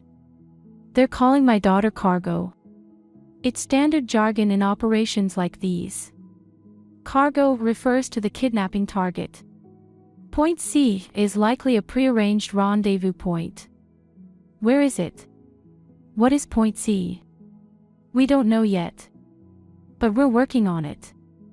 We're combing through all of your husband's contacts, his network, the places he frequented. If there's a pattern, we'll find it. But it could take days. Maybe weeks. And what about Catherine in the meantime? What will they do to her? As long as she's useful to them, they'll keep her safe.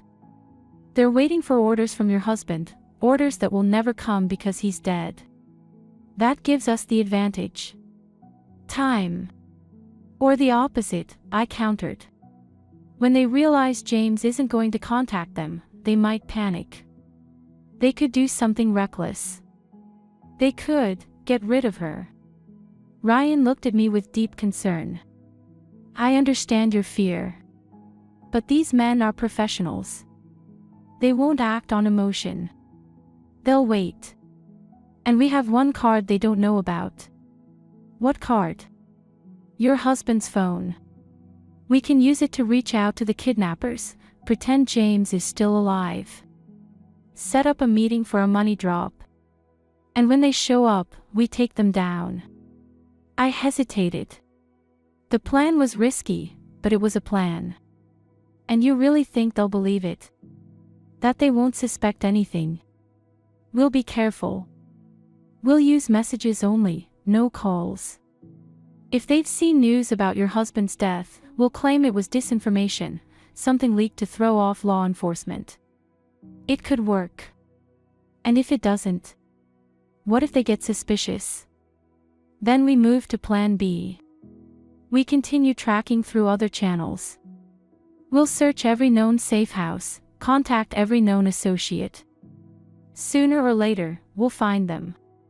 Sooner or later, I repeated. And what happens to Catherine in the meantime? Ryan didn't answer. He had nothing comforting to say. We both knew time was our enemy. The longer Catherine stayed in their hands, the slimmer the chances of getting her back safely. I want in on the operation, I said firmly. I want to know everything. Every step, every decision. That's against protocol. You're a civilian, Anne. She's my daughter. And if you want my full cooperation, if you want my help in any way I can give it, you'll keep me informed. Non-negotiable. Ryan studied me for a moment, then nodded slowly. All right. But you have to promise, no interference in the operation. No acting on your own. No contact with the kidnappers unless it goes through us. Understood? Yes. I promise. Just then, there was a knock at the door, and a young officer stepped inside. Captain, you've got a call. They say it's urgent. Ryan stepped out, leaving me alone in the office. I stared out the window at the city lights flickering to life, people hurrying home from work. An ordinary evening, for everyone but me. For me, this day had become a nightmare with no clear escape. He returned a few minutes later, and the look on his face told me everything. What is it? I asked, my heart beginning to pound. We got a tip from one of our informants. It seems your husband owed a large sum to a certain group of people. The kind of people you don't want to be in debt to. And they might be involved in Catherine's abduction. What kind of people? An organized crime syndicate. Specializing in racketeering and illegal gambling. According to what we know, your husband owed them around $5 million, money he didn't have. And they took Catherine as collateral until he paid it back. Possibly. Or maybe she's part of a different plan altogether. We're still digging through the details. I sank into the chair, feeling the strength drain from my body. 5 million. I don't have anything close to that. This isn't about paying a ransom, Ryan said quickly. We don't negotiate with criminals. We'll find your daughter and bring her home. No deals. But I heard the hesitation in his voice. He didn't believe what he was saying, not completely. If Catherine was really in the hands of an organized crime ring, every minute counted, and our odds were dwindling. What do I do? I asked, tears threatening to spill over. Tell me what I can do to bring my daughter back. Ryan sat across from me, his expression grave. Help us find point C. Think, was there a place that meant something to your husband? Somewhere significant. Maybe connected to the letter C. I closed my eyes and tried to focus. A place tied to the letter C, Crystal Bay, where we used to walk sometimes. Cedar Park, the little garden James built in our backyard. Chanel, his favorite place to take me shopping. And then it hit me. Cayuga Lake. We used to go there. We had a summer house. James loved that place. He used to say it was the only place where he felt at peace. When was the last time you were there? Not in the past few years. James said the house needed too many repairs, that it wasn't worth keeping it up in such a remote spot. I thought maybe he even sold it. But I'm not sure. Do you remember the address? Yes. Cedar Falls Village. Pine Road. Number 7. It's about an hour from the city. Ryan immediately grabbed his phone and began issuing orders. I listened as he coordinated the operation, deploying the tactical team, requesting intel on the house and surrounding area. And I prayed. Prayed that my hunch was right. That Catherine was there. That she was safe. When he finished the call, he turned to me. We're heading there now. The tactical unit will arrive in an hour. They'll surround the property, conduct reconnaissance, and if Catherine is inside, we'll get her out. You'll stay here, under guard. I'll keep you updated. No, I said firmly. I'm going with you. That's not possible. This is a police operation, not a family trip. It could be dangerous. I'm not asking to join the raid. I just need to be nearby. I'll wait in the car if I have to. But I need to be there when you find my daughter. I need to see that she's okay. Ryan looked like he wanted to argue, but after seeing my determination, he relented. All right. But you'll remain at a safe distance, under protection. And you will not interfere with the operation. Promise me that. I promise. We left 20 minutes later. I sat in the back seat of a police vehicle, Ryan in the front beside the driver. Several unmarked cars followed behind us. The tactical team had already been dispatched ahead of us to prep the area. The drive felt endless. Every minute stretched like an hour. I stared out the window at the darkening woods, wondering what lay ahead. Would we find Catherine? Or would it be another dead end? Ryan stayed on the line with command the entire ride. Every now and then, he turned slightly to update me. The teams arrived. They're doing recon now. Gathering intel.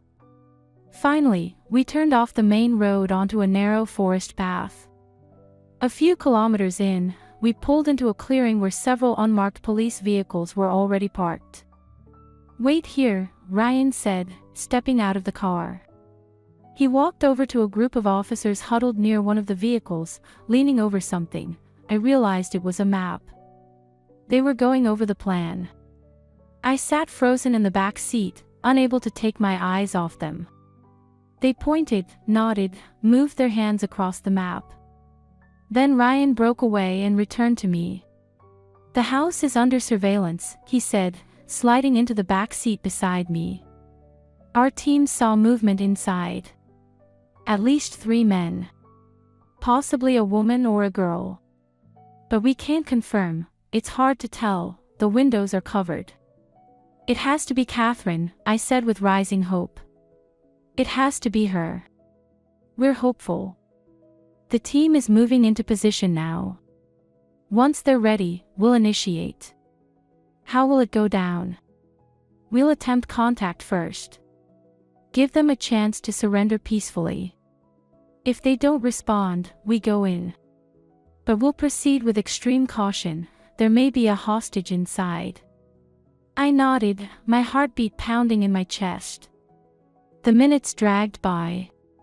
Ryan exchanged rapid updates through his radio, issuing short, calm commands. Then he turned to me. They're ready. It's about to start. I held my breath, staring into the trees. The house wasn't visible from our position. Suddenly, a loud, amplified voice broke through the stillness of the night forest. This is the police. The house is surrounded. Come out with your hands up. This is your only chance. Silence. No reply. No movement. I repeat. The house is surrounded. Come out with your hands up, or we will enter by force. Still nothing. Ryan responded into his radio, listened, then turned to me. They're not responding. We're going in. I nodded, unable to speak. The next moment, the silence of the night shattered, gunfire. One shot. Then another. Then a rapid burst. Shouts, footsteps, more shots. What's happening? I asked, horrified. They're resisting, Ryan said grimly. They opened fire on our team. And Catherine? What about Catherine? I don't know. We're waiting for updates. The firefight lasted several more minutes before finally falling silent. Ryan listened intently to his radio, his face tight with focus. The house is secure, he said at last. 2 of them are down. One's been captured. They're searching for any hostages. I held my breath. Each second stretched endlessly. Then Ryan's radio crackled to life. We found a girl inside, a voice reported. Unconscious but alive. Seems to be under heavy sedation. Requesting medical assistance. Is it her? I asked, tears welling in my eyes. Is it Catherine? We'll confirm now, Ryan said into the radio. Description. Female, around 18 or 19 years old. Blonde hair. Medium height. Wearing jeans and a light blue blouse. No visible injuries. That's her. I cried. That's Catherine. Is she okay? Looks like it, Ryan nodded. Ambulance is en route. They'll take her to the hospital to be checked out. I need to see her. Right now. Of course. Come with me. We got out of the car and hurried toward the house. On the way, we passed officers escorting a man in handcuffs, one of the kidnappers who had survived the raid. I gave him a sharp, hate-filled glance as I walked past. The house was small, single-story, with a porch facing the lake. I remembered coming here on weekends with James, watching Catherine run along the shore collecting shells when she was little. It had been a place full of happy memories. Now it was marked by tragedy. Inside, the place was a wreck. Furniture overturned, shattered glass on the floor, bullet holes in the walls. In the living room, Catherine lay on a couch while a medic from the team checked her pulse and pupils. Catherine. I rushed to her, dropping to my knees beside the couch. Her face was pale, but her breathing was steady. The medic stepped back to give me space. She's okay, he said. Just sedated. She'll wake up soon. I stroked her hair, her cheeks, whispering her name. Tears streamed down my face, but they were tears of relief. My daughter was alive. She was safe. Ryan stood nearby, watching quietly, a look of deep satisfaction on his face. Ambulance will be here in 10 minutes. We'll take you both to the hospital. Thank you, I said without looking away from Catherine's face. Thank you for everything. Just doing my job, he replied. But it's not over yet. We've still got to question the man we captured. Find out everything. Who planned this? Who gave the orders? I know who was behind it, I said softly. My husband. The man I trusted for 20 years. Ryan said nothing. He knew there were no words that could ease this kind of pain. The betrayal of someone you once trusted with your whole life, it's a wound that doesn't heal quickly, if it ever does. A few minutes later, the ambulance arrived. The medics gently lifted Catherine onto a stretcher and loaded her into the vehicle. I climbed in beside her, holding her hand. On the way to the hospital, she began to stir. Her eyelids fluttered, and slowly, she opened her eyes. Mom. Her voice was weak, but to me, it was the most beautiful sound in the world. I'm here, sweetheart. You're safe now. Everything's okay. What happened? Where's Dad? I froze, unsure how to respond. How could I tell her father was dead? That he had tried to use her as a pawn in his scheme? Later, I said gently. We'll talk about everything later. Right now, you need to rest. She nodded faintly and drifted back to sleep, still under the lingering effects of the sedative. At the hospital, Catherine was examined thoroughly. Blood tests, full checkup, every precaution. The doctors reassured me she was fine, that the sedative had been strong but not harmful, and that she'd be fully awake in a few hours. I sat beside her bed, holding her hand, watching her sleep. My thoughts were racing. What would I say when she woke up? How would I explain that her father was gone? That he had tried to kill me? That he had used her in his plan? Ryan stepped into the room around midnight. He looked tired, but there was satisfaction in his eyes. How is she? He asked quietly, nodding toward the sleeping Catherine. The doctors say she's okay.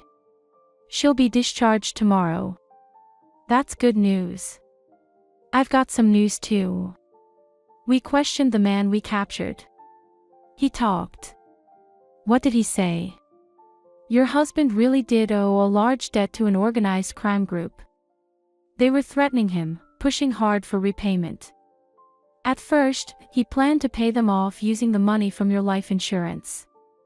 When that plan failed, he moved to Plan B, using Catherine as leverage to get you to sign over all your assets. But the creditors grew impatient. They wanted their money immediately. So they took matters into their own hands. What do you mean? I looked at Ryan, confused. The men who held Catherine, they weren't working for your husband. They were working for the creditors. They abducted her not on James's orders, but to pressure him directly. Their plan was to force him to pay up by threatening her. I was stunned. So, James didn't order them to take Catherine? No. According to what we've learned, he was double-crossed by his own people. That man Mike, the one he trusted to guard Catherine, he was actually working for the creditors. His job was to spy on James and report his plans. When the opportunity came, he kidnapped Catherine not to execute James's plan, but to use her against him. Then James didn't know where she was. He thought she was on the yacht, but in reality, she was brought here, to this house, almost immediately. The yacht was just a diversion. I sat back, trying to absorb it all. In the end, James had become a victim of his own schemes. The criminals he got involved with had betrayed him, turned his own daughter into a weapon against him. The irony was cruel. What's going to happen to the kidnappers? To this criminal group? We're working on it. We've got testimony. We've got evidence. We'll get to them, it's only a matter of time. In the meantime, you and Catherine will be under protection. Just in case. I nodded, deeply grateful. Thank you. For everything. Ryan gave a faint smile. Just doing my job. Get some rest. You both need it after everything you've been through. He left, leaving me alone with my daughter. I watched her sleeping face, so peaceful, and thought about what lay ahead. The death of her father. The betrayal. The crumbling of everything she once believed in. It wouldn't be easy, for either of us. Catherine woke up in the morning. She looked confused, glancing around the hospital room with wide eyes. Mom. What's going on? Why am I in a hospital? I squeezed her hand, bracing myself. Sweetheart, a lot has happened. You were kidnapped. But you're safe now. Everything's okay. Kidnapped? By who? Why? Where's Dad? Does he know what happened to me? I took a deep breath. The moment I'd been dreading had come. Catherine, honey. Your father, he's gone. He passed away. She stared at me, wide-eyed, not comprehending. What? No. No, that's not true. I saw him yesterday. He said we were going home. He gave me something for a headache, and then I fell asleep. When I woke up, I was at the lake house, at Cayuga. I know. Honey, your dad was in a very bad place. He owed a lot of money to dangerous people. And he made a lot of terrible choices. What do you mean? What kind of choices?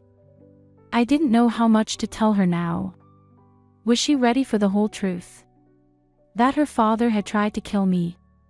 That he used her, tricked her into signing over control of her assets. He was desperate, Catherine. He didn't see a way out. And when the police came to arrest him, he took his own life. Catherine shook her head as tears streamed down her cheeks. No. No, I don't believe you. Dad wouldn't do that. He wouldn't leave me. Leave us. I pulled her into a hug, feeling her body tremble in my arms. I'm so sorry, sweetheart. I'm so sorry. She cried for a long time, unable to process, unable to accept. I held her like I had when she was little, stroking her hair, whispering empty words of comfort, words that felt powerless against the weight of this loss. Finally, she pulled back and wiped her tears. What now? What are we going to do? We're going to live, I said softly. One day at a time. We'll get through this, together. I promise. She nodded, unable to speak. I could see 1,000 questions in her eyes, 1,000 things she wanted to say. But now wasn't the time for details. It was a time for silence. For grieving. For beginning to understand the loss. Catherine was discharged that afternoon. We couldn't return to our home, the investigation was still ongoing, and the memories were too painful. Chloe offered to take us in, and we gratefully accepted. The first few days were the hardest. Catherine cried often, or sat in silence, staring blankly. She barely ate, hardly slept. I stayed close, offering what support I could, but I knew some things she had to go through on her own. On the third day, she started asking questions. Why did Dad owe money? Who did he owe it to? Why didn't he ask for help? What happened at the restaurant that night? Why was Aunt Sam poisoned? I answered honestly, but without too much detail. I told her father's business had fallen on hard times, that he got involved with people he shouldn't have. I told her that Aunt Sam accidentally drank something that wasn't meant for her. But I didn't say that it was meant for me.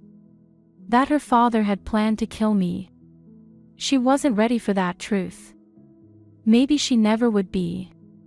On the 5th day, Ryan called. He informed me that James's funeral was scheduled for the next day. The arrangements were being handled by his relatives, including Robert. Samantha was still in the hospital but recovering well. She had given an official statement against her brother, confirming she knew about his plans for me. Will you be attending the funeral? Ryan asked.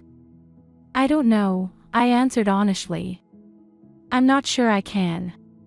And I'm not sure it would be right, after everything that happened. I understand. What about Catherine? She wants to go. She says she needs to say goodbye to him, no matter who he was still her father. And she loved him. We'll have security there. Just in case. Thank you. The next morning, Catherine and I stood in front of the mirror in Chloe's hallway. Both of us dressed in black. Pale faces. Eyes still swollen from crying. I looked at my daughter and saw how much she'd grown in just a few days. The carefree girl was gone. In her place stood a young woman who now knew what betrayal and loss really meant. "Are you sure you want to do this?" I asked. She nodded. "Yes. I have to. He was still my dad. And I loved him." "I know, sweetheart. I loved him once too." We drove to the cemetery where the ceremony was being held. Ryan's car met us at the gate, and a plainclothes officer escorted us to the burial site.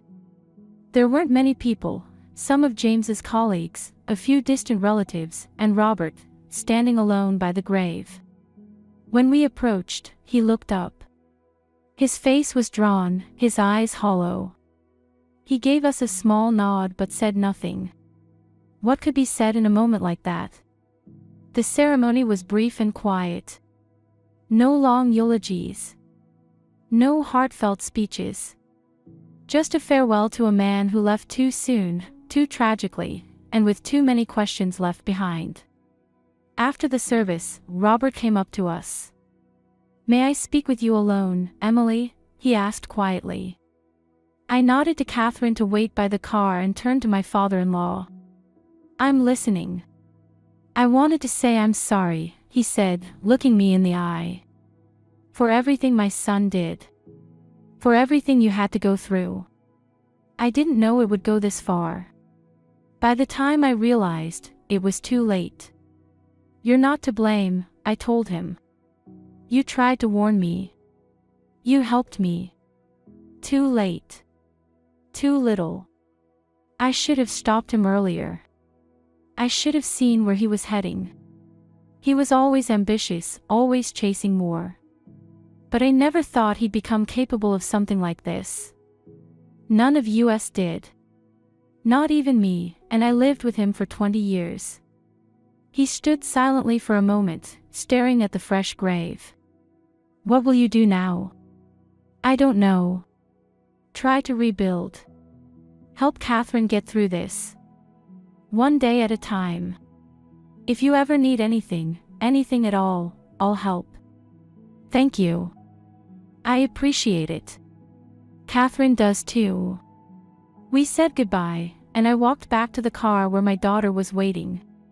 She looked at me with a silent question, but I just shook my head. Not now.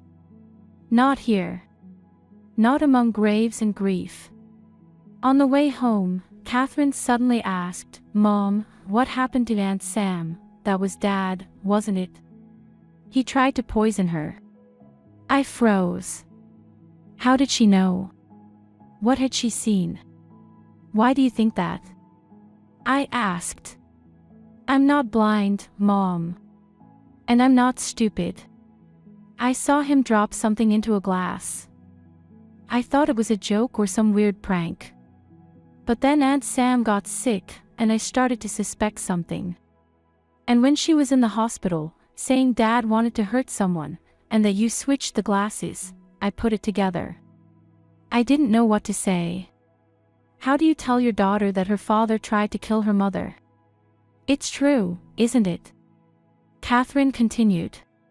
"He tried to kill you. And you switched the glasses with Aunt Sam's, not knowing what was in it. You were just protecting yourself." I couldn't speak. Tears welled in my eyes. This was the moment I'd feared most, the moment my daughter would have to face the full truth about her father. "Yes," I said at last. "It's true. I saw him pour something into my glass when he thought I wasn't looking. I was scared. I didn't know what it was. I didn't know what to do. I switched the glasses without thinking. It was instinct. Maybe it wasn't the right choice, but in that moment, I was just trying to survive." Catherine stared silently out the window. Her face was still, but I saw a tear sliding down her cheek. "Why did he want to kill you?" she asked quietly. I sighed. "Money. His business was falling apart. He was deep in debt. My life insurance, my share of the house, everything would have gone to you.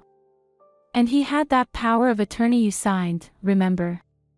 The one he said was to protect your assets from taxes. With it, he could control everything that came to you from me. So he used me to get to your money. Yes, sweetheart. I'm so sorry. She buried her face in her hands, her shoulders shaking with sobs. I held her, trying to comfort her, though I knew there were no words to mend that kind of wound. The betrayal of a father she had idolized her whole life was a blow too heavy to bear. I'm so sorry, Catherine. Sorry you have to go through this. Don't apologize, she said, wiping her tears. It's not your fault. It's him. He ruined everything. We returned to Chloe's, both exhausted, emotionally drained. Chloe met us with warm tea and gentle compassion, asking no questions. Catherine went straight to her room, saying she needed to be alone. I didn't push, she needed space to process. How is she? Chloe asked when we were alone. Devastated. She knows the truth about her father. About what he tried to do to me. About how he used her.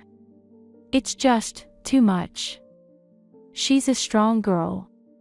And she has you. You'll get through this. I hope so. But how do you live with something like that? How do I help her move forward? One day at a time, Chloe said. That's how we all get through tragedy. One day at a time. The next morning, Catherine came to breakfast with puffy eyes but a determined expression. I want to revoke the power of attorney, she said. The one I gave Dad. I don't want anyone else controlling my money or property but me. Of course, I nodded. We can take care of that today if you'd like. And one more thing. I want to know everything. The full truth. No more hiding. I have a right to know. I looked at her, so young, yet so resolute. She was right. She deserved to know. All right. But it won't be easy. I know. But I need to understand. I need to know how he became that man. That day we went to the lawyer Ryan had recommended. The power of attorney was revoked quickly. Then the attorney explained what would happen with James's estate after his death. By law, his estate is split between the two of you, he said, looking at us both. As his wife and daughter, you are first in line to inherit. But there's a catch. Your husband's business is in serious trouble. His debts exceed his assets. If you accept the inheritance, you also inherit the debts. What do you suggest? I asked.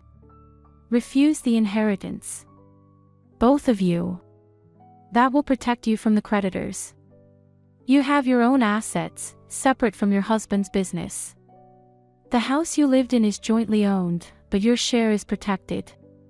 Any accounts in your name are safe. You won't lose them. Catherine and I exchanged a glance and nodded. Neither of us wanted anything to do with what was left of James's life. Too much pain. Too many lies. We refuse, I said. Please prepare the paperwork. On the way home, Catherine asked. What's going to happen to Grandma and Grandpa? And Aunt Sam? I don't know, I answered honestly. Your grandmother will probably stay with Samantha. They've always been close. Robert, he offered to help, but I don't know if we'll stay in close contact. There are just too many memories, too much pain. But Grandpa helped you. He warned you about the danger. Yes, he did. And I'm grateful. Maybe in time, once the wounds have started to heal, we'll see each other again. Sometimes. If you want to. I don't know what I want, Catherine admitted. Everything feels so confusing. I loved Dad. I loved our family. And now it's all gone, and I don't know how to feel, who to trust. Trust yourself, I said, gently squeezing her hand. Your heart. Your instincts. They won't let you down. That evening, after Catherine had fallen asleep, emotionally drained from everything, I sat in the kitchen with Chloe, speaking quietly. "What are you going to do now?" she asked. "I don't know. Maybe sell our share of the house. There's too much pain there, too many memories. I'll find something new. Something just for me and Catherine. And work. Will you go back to the college?" "Yes, definitely. I need to work. And I love teaching. It gives life some stability, some sense of normal. You're strong, Em. You always have been. You'll get through this." "I have to." For Catherine. The next few weeks were filled with paperwork, renouncing the inheritance, sorting out property documents, managing our finances. I returned to work at the college. Catherine decided to take a semester off to process everything, to figure things out. Samantha was discharged from the hospital and left the country immediately, without saying goodbye. I didn't blame her. She was a victim too, a victim of her blind loyalty to her brother, of her willingness to stand by him even in his darkest schemes. And when she realized just how far things had gone, when she nearly became a victim herself, that had to leave a mark. Elizabeth, upon learning the full truth from the police, suffered a heart attack. She survived but became a shadow of her former self. Robert took care of her constantly, never leaving her side. I called him sometimes, just to check in. It was the least I could do for the man who had tried to warn me, who helped save my life. 3 months later, Catherine and I moved into a new apartment. It was small, but bright and cozy. We sold our share of the house and put the money into an account for Catherine, for her future education and independence. I took on a full teaching load at the college, even added extra hours. Work helped keep the memories at bay.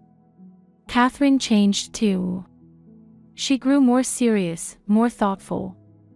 She read books on psychology, trauma, and how people cope with betrayal and grief. She was looking for answers, looking for healing. And slowly, she was finding it. "I'm thinking of going back to university next semester," she said one night over dinner. "But I want to change my major from economics to psychology. I want to help people who've been through trauma. Like us." I smiled, pride swelling in my chest. "That's a wonderful idea. You'd make an amazing psychologist. I think it'll help me too. To understand what happened to Dad. Why he changed. Why he became that person. Some questions may never have answers, sweetheart. Some wounds may never fully heal. But we learn to live with them. We learn to move forward." 6 months later, Ryan called with an update. The investigation into James's creditors was officially closed. Every member of the criminal group had been arrested. The case was over. The final chapter in a story that had changed our lives. "Thank you for everything," I told him. "For your help, for your support. Just doing my job. How are you two doing? How's Catherine?" "We're managing. One day at a time." "Glad to hear it. Take care of yourselves, Emily." That evening, I sat on the balcony of our new apartment for a long time, watching the city lights. I thought about my life, about the past and what might come next. About the 20 years I'd spent with a man who, in the end, betrayed everything I believed in. About my daughter, who despite everything, was finding the strength to move forward. And about myself, and the strength I discovered in me, strength I never knew I had. Another 6 months passed. Life slowly began to take shape again. Catherine went back to university, now studying psychology. I kept teaching and was even promoted. We rarely talked about the past anymore, our focus was on the future. But sometimes, during quiet evenings, the memories would creep in, and we'd just sit together, holding hands, finding comfort in each other's presence. On the anniversary of James's death, we visited his grave. We brought flowers and stood in silence. There were no tears. Those had long since dried up. What remained was a quiet sadness, an acceptance of what had happened. "Do you think he ever really loved us?" Catherine asked suddenly. "I mean, truly. At any point." I paused. It was a question I had asked myself many times. I think he did. In his own way. Definitely in the beginning. Then something changed, maybe money, power. Maybe he just lost himself chasing success. I don't know. But I want to believe that some part of him still loved us, all the way to the end. Catherine nodded, as if that was the answer she had been searching for. I want to believe that too. We walked out of the cemetery in silence. The past was behind us now. What lay ahead was uncertain, but it was ours, full of possibilities and hope. 6 months later, I ran into Robert at the grocery store. He looked older, frilier, his shoulders more stooped, but the wisdom in his eyes was still the same. "Emily," he smiled when he saw me. "How are you? How's Catherine?" "We're doing well," I said. "And you? How's Elizabeth?" She passed away 3 months ago. Her heart. She never really recovered from everything that happened." "I'm so sorry," I said sincerely. "No need to be. She lived her life the way she thought was right. Just like my son. Just like all of us." He paused for a moment, then added, "Samantha got married. To a man from overseas. She lives in Italy now. Calls sometimes. Says she's happy. I'm glad for her. Truly. And you? Are you happy, Emily?" I thought for a moment. Was I happy?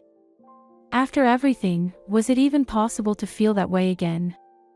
"I'm getting there," I said honestly. "One step at a time. I'm learning how to be happy again." He nodded with understanding. "That's all any of us can do. Learn to live again, after loss, after betrayal. Learn to trust, to love, to begin again." We said goodbye, and I walked home, thinking about his words. Starting over. Maybe that really was the essence of life, the ability to fall and rise again, to lose and to find, to forgive. Not necessarily others, but at least yourself. Catherine came home late from university, but in a cheerful mood. "Mom, remember Brian? The guy from my psych class. He asked me out. A real date, like dinner and everything." Her eyes sparkled, and I smiled. "That's wonderful, sweetheart. When is it?" "Saturday. Will you help me figure out what to wear?" "Of course." We spent the evening going through her closet, laughing, talking, just being mother and daughter. As if our lives had never been shattered by betrayal and loss. And in that moment, I realized, we had made it through. We had survived the worst life could throw at us, and come out stronger. Not unscarred, not untouched, but stronger. Saturday night, after Catherine left for her date, I stayed home and went through old photos. Not out of nostalgia, but with a quiet determination to make peace with the past, to separate the joyful memories from the painful ones, to hold on to what mattered, and let go of what hurt. Among the photos, I found one from 20 years ago, the day James and I got married. We looked so young, so in love, so full of hope. I stared at it for a long time, searching his eyes for signs of who he would become 2 decades later. But all I saw was love and happiness. Maybe that was enough. Maybe there was no point looking for answers where none existed. Maybe I just needed to accept that people change, that love sometimes dies, and even those closest to us can become strangers. I slid the photo back into the album, closed it, and placed it on the highest shelf in the closet. The past was the past. What lay ahead was the future, uncertain, but filled with possibility. Catherine came home late from her date, a soft flush on her cheeks and a smile I hadn't seen in a very long time. "How did it go?" I asked, pouring her a cup of tea. "Good. Really good. He understands, Mom. About Dad, about everything that happened. He doesn't judge, doesn't ask too many questions. He just gets it. I'm glad, sweetheart. You deserve someone who understands." We sat in the kitchen, drinking tea, quietly talking. About her classes, my work, our weekend plans. Just an ordinary conversation between two ordinary people living an ordinary life. And it was exactly what we had both longed for so long. A year after the events that changed our lives, I received a letter. No return address, the handwriting on the envelope unfamiliar. Inside was a folded piece of paper and a key. Small, old, slightly rusted. I unfolded the letter and began to read. "Dear Emily, if you're reading this letter, it means I found the courage to send it. I've spent a long time wondering if I should. If I should stir up the past, cause you more pain. But in the end, I decided you have a right to know. You're probably surprised to hear from me, someone who was never kind to you, who always thought you weren't good enough for her brother. I'm not going to ask for forgiveness. What I did is unforgivable. But I want you to know the truth. James didn't plan to kill you, at least, not at first. The idea was mine. When I learned about his financial problems, about the debts, about the fact that his business was on the brink of collapse, I offered him a solution. Simple. Brutal. Effective. I told him life would be easier without you. That your life insurance would help pay off the debts. That the power of attorney from Catherine would let him control all the assets. At first, he refused. He was horrified. But I kept pressing. Day after day, week after week. I chipped away at his resistance. Told him it was the only way. That he was going to lose everything otherwise. That you never really loved him, that you were with him for the money, the status. I lied. I manipulated. I pushed. Until eventually, he gave in. Until he agreed to my plan. I organized everything. Found the drug, one that wouldn't leave traces. Calculated the dose. Chose the perfect day, your wedding anniversary. A family dinner, everyone together, everyone drinking wine, no one would suspect foul play. But something went wrong. You saw him add something to your glass. You switched our glasses. And I drank what was meant for you. Fitting irony, isn't it? When I woke up in the hospital and found out what had happened, that James was dead, that you and Catherine had gone through hell because of me, I couldn't live with it. I couldn't face you. Or our father. Or myself. So I left. I started a new life. I've been trying to make amends, though I know that's impossible.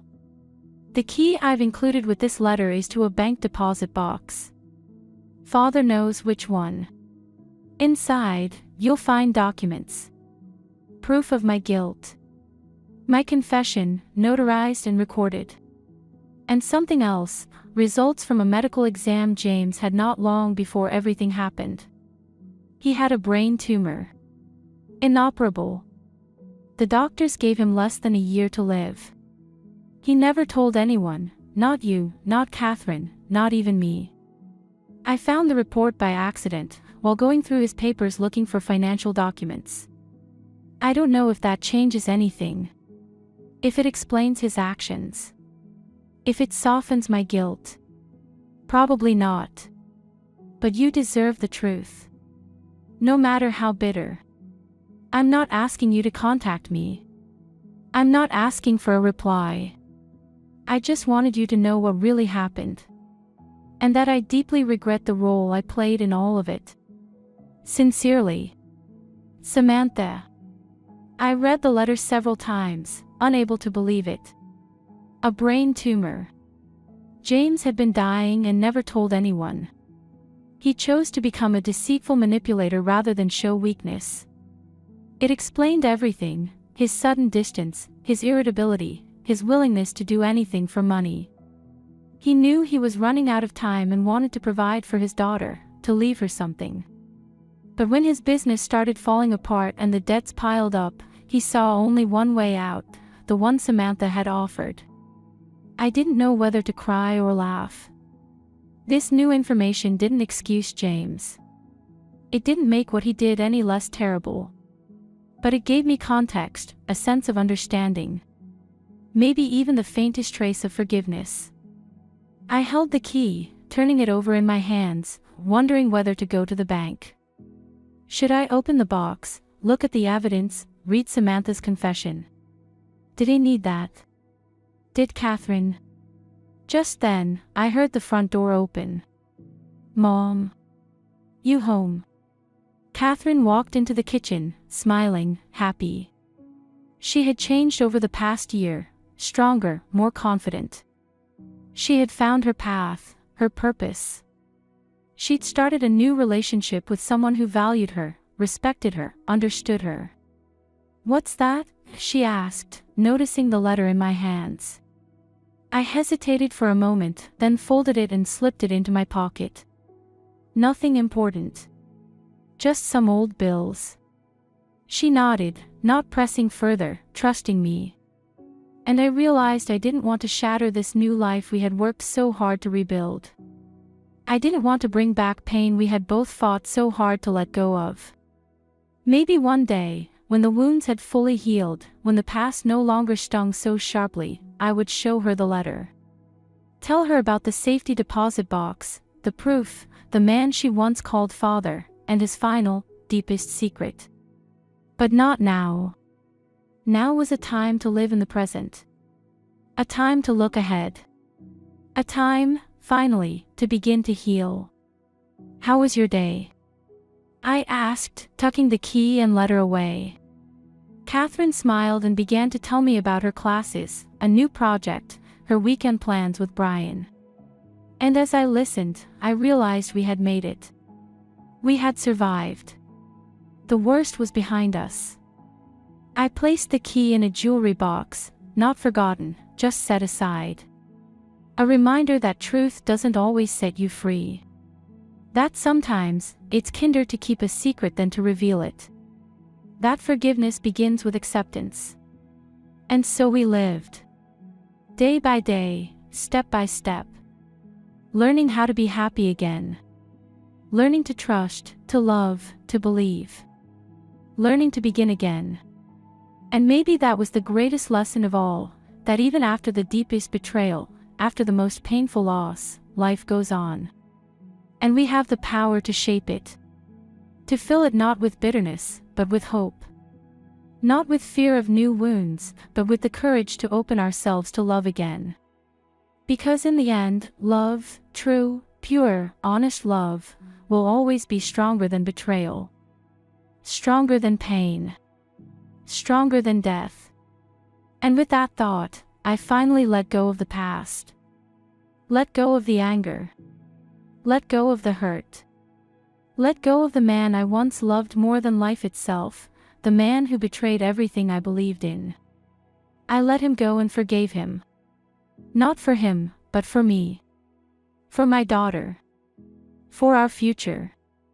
And for the first time in what felt like forever, I felt truly free.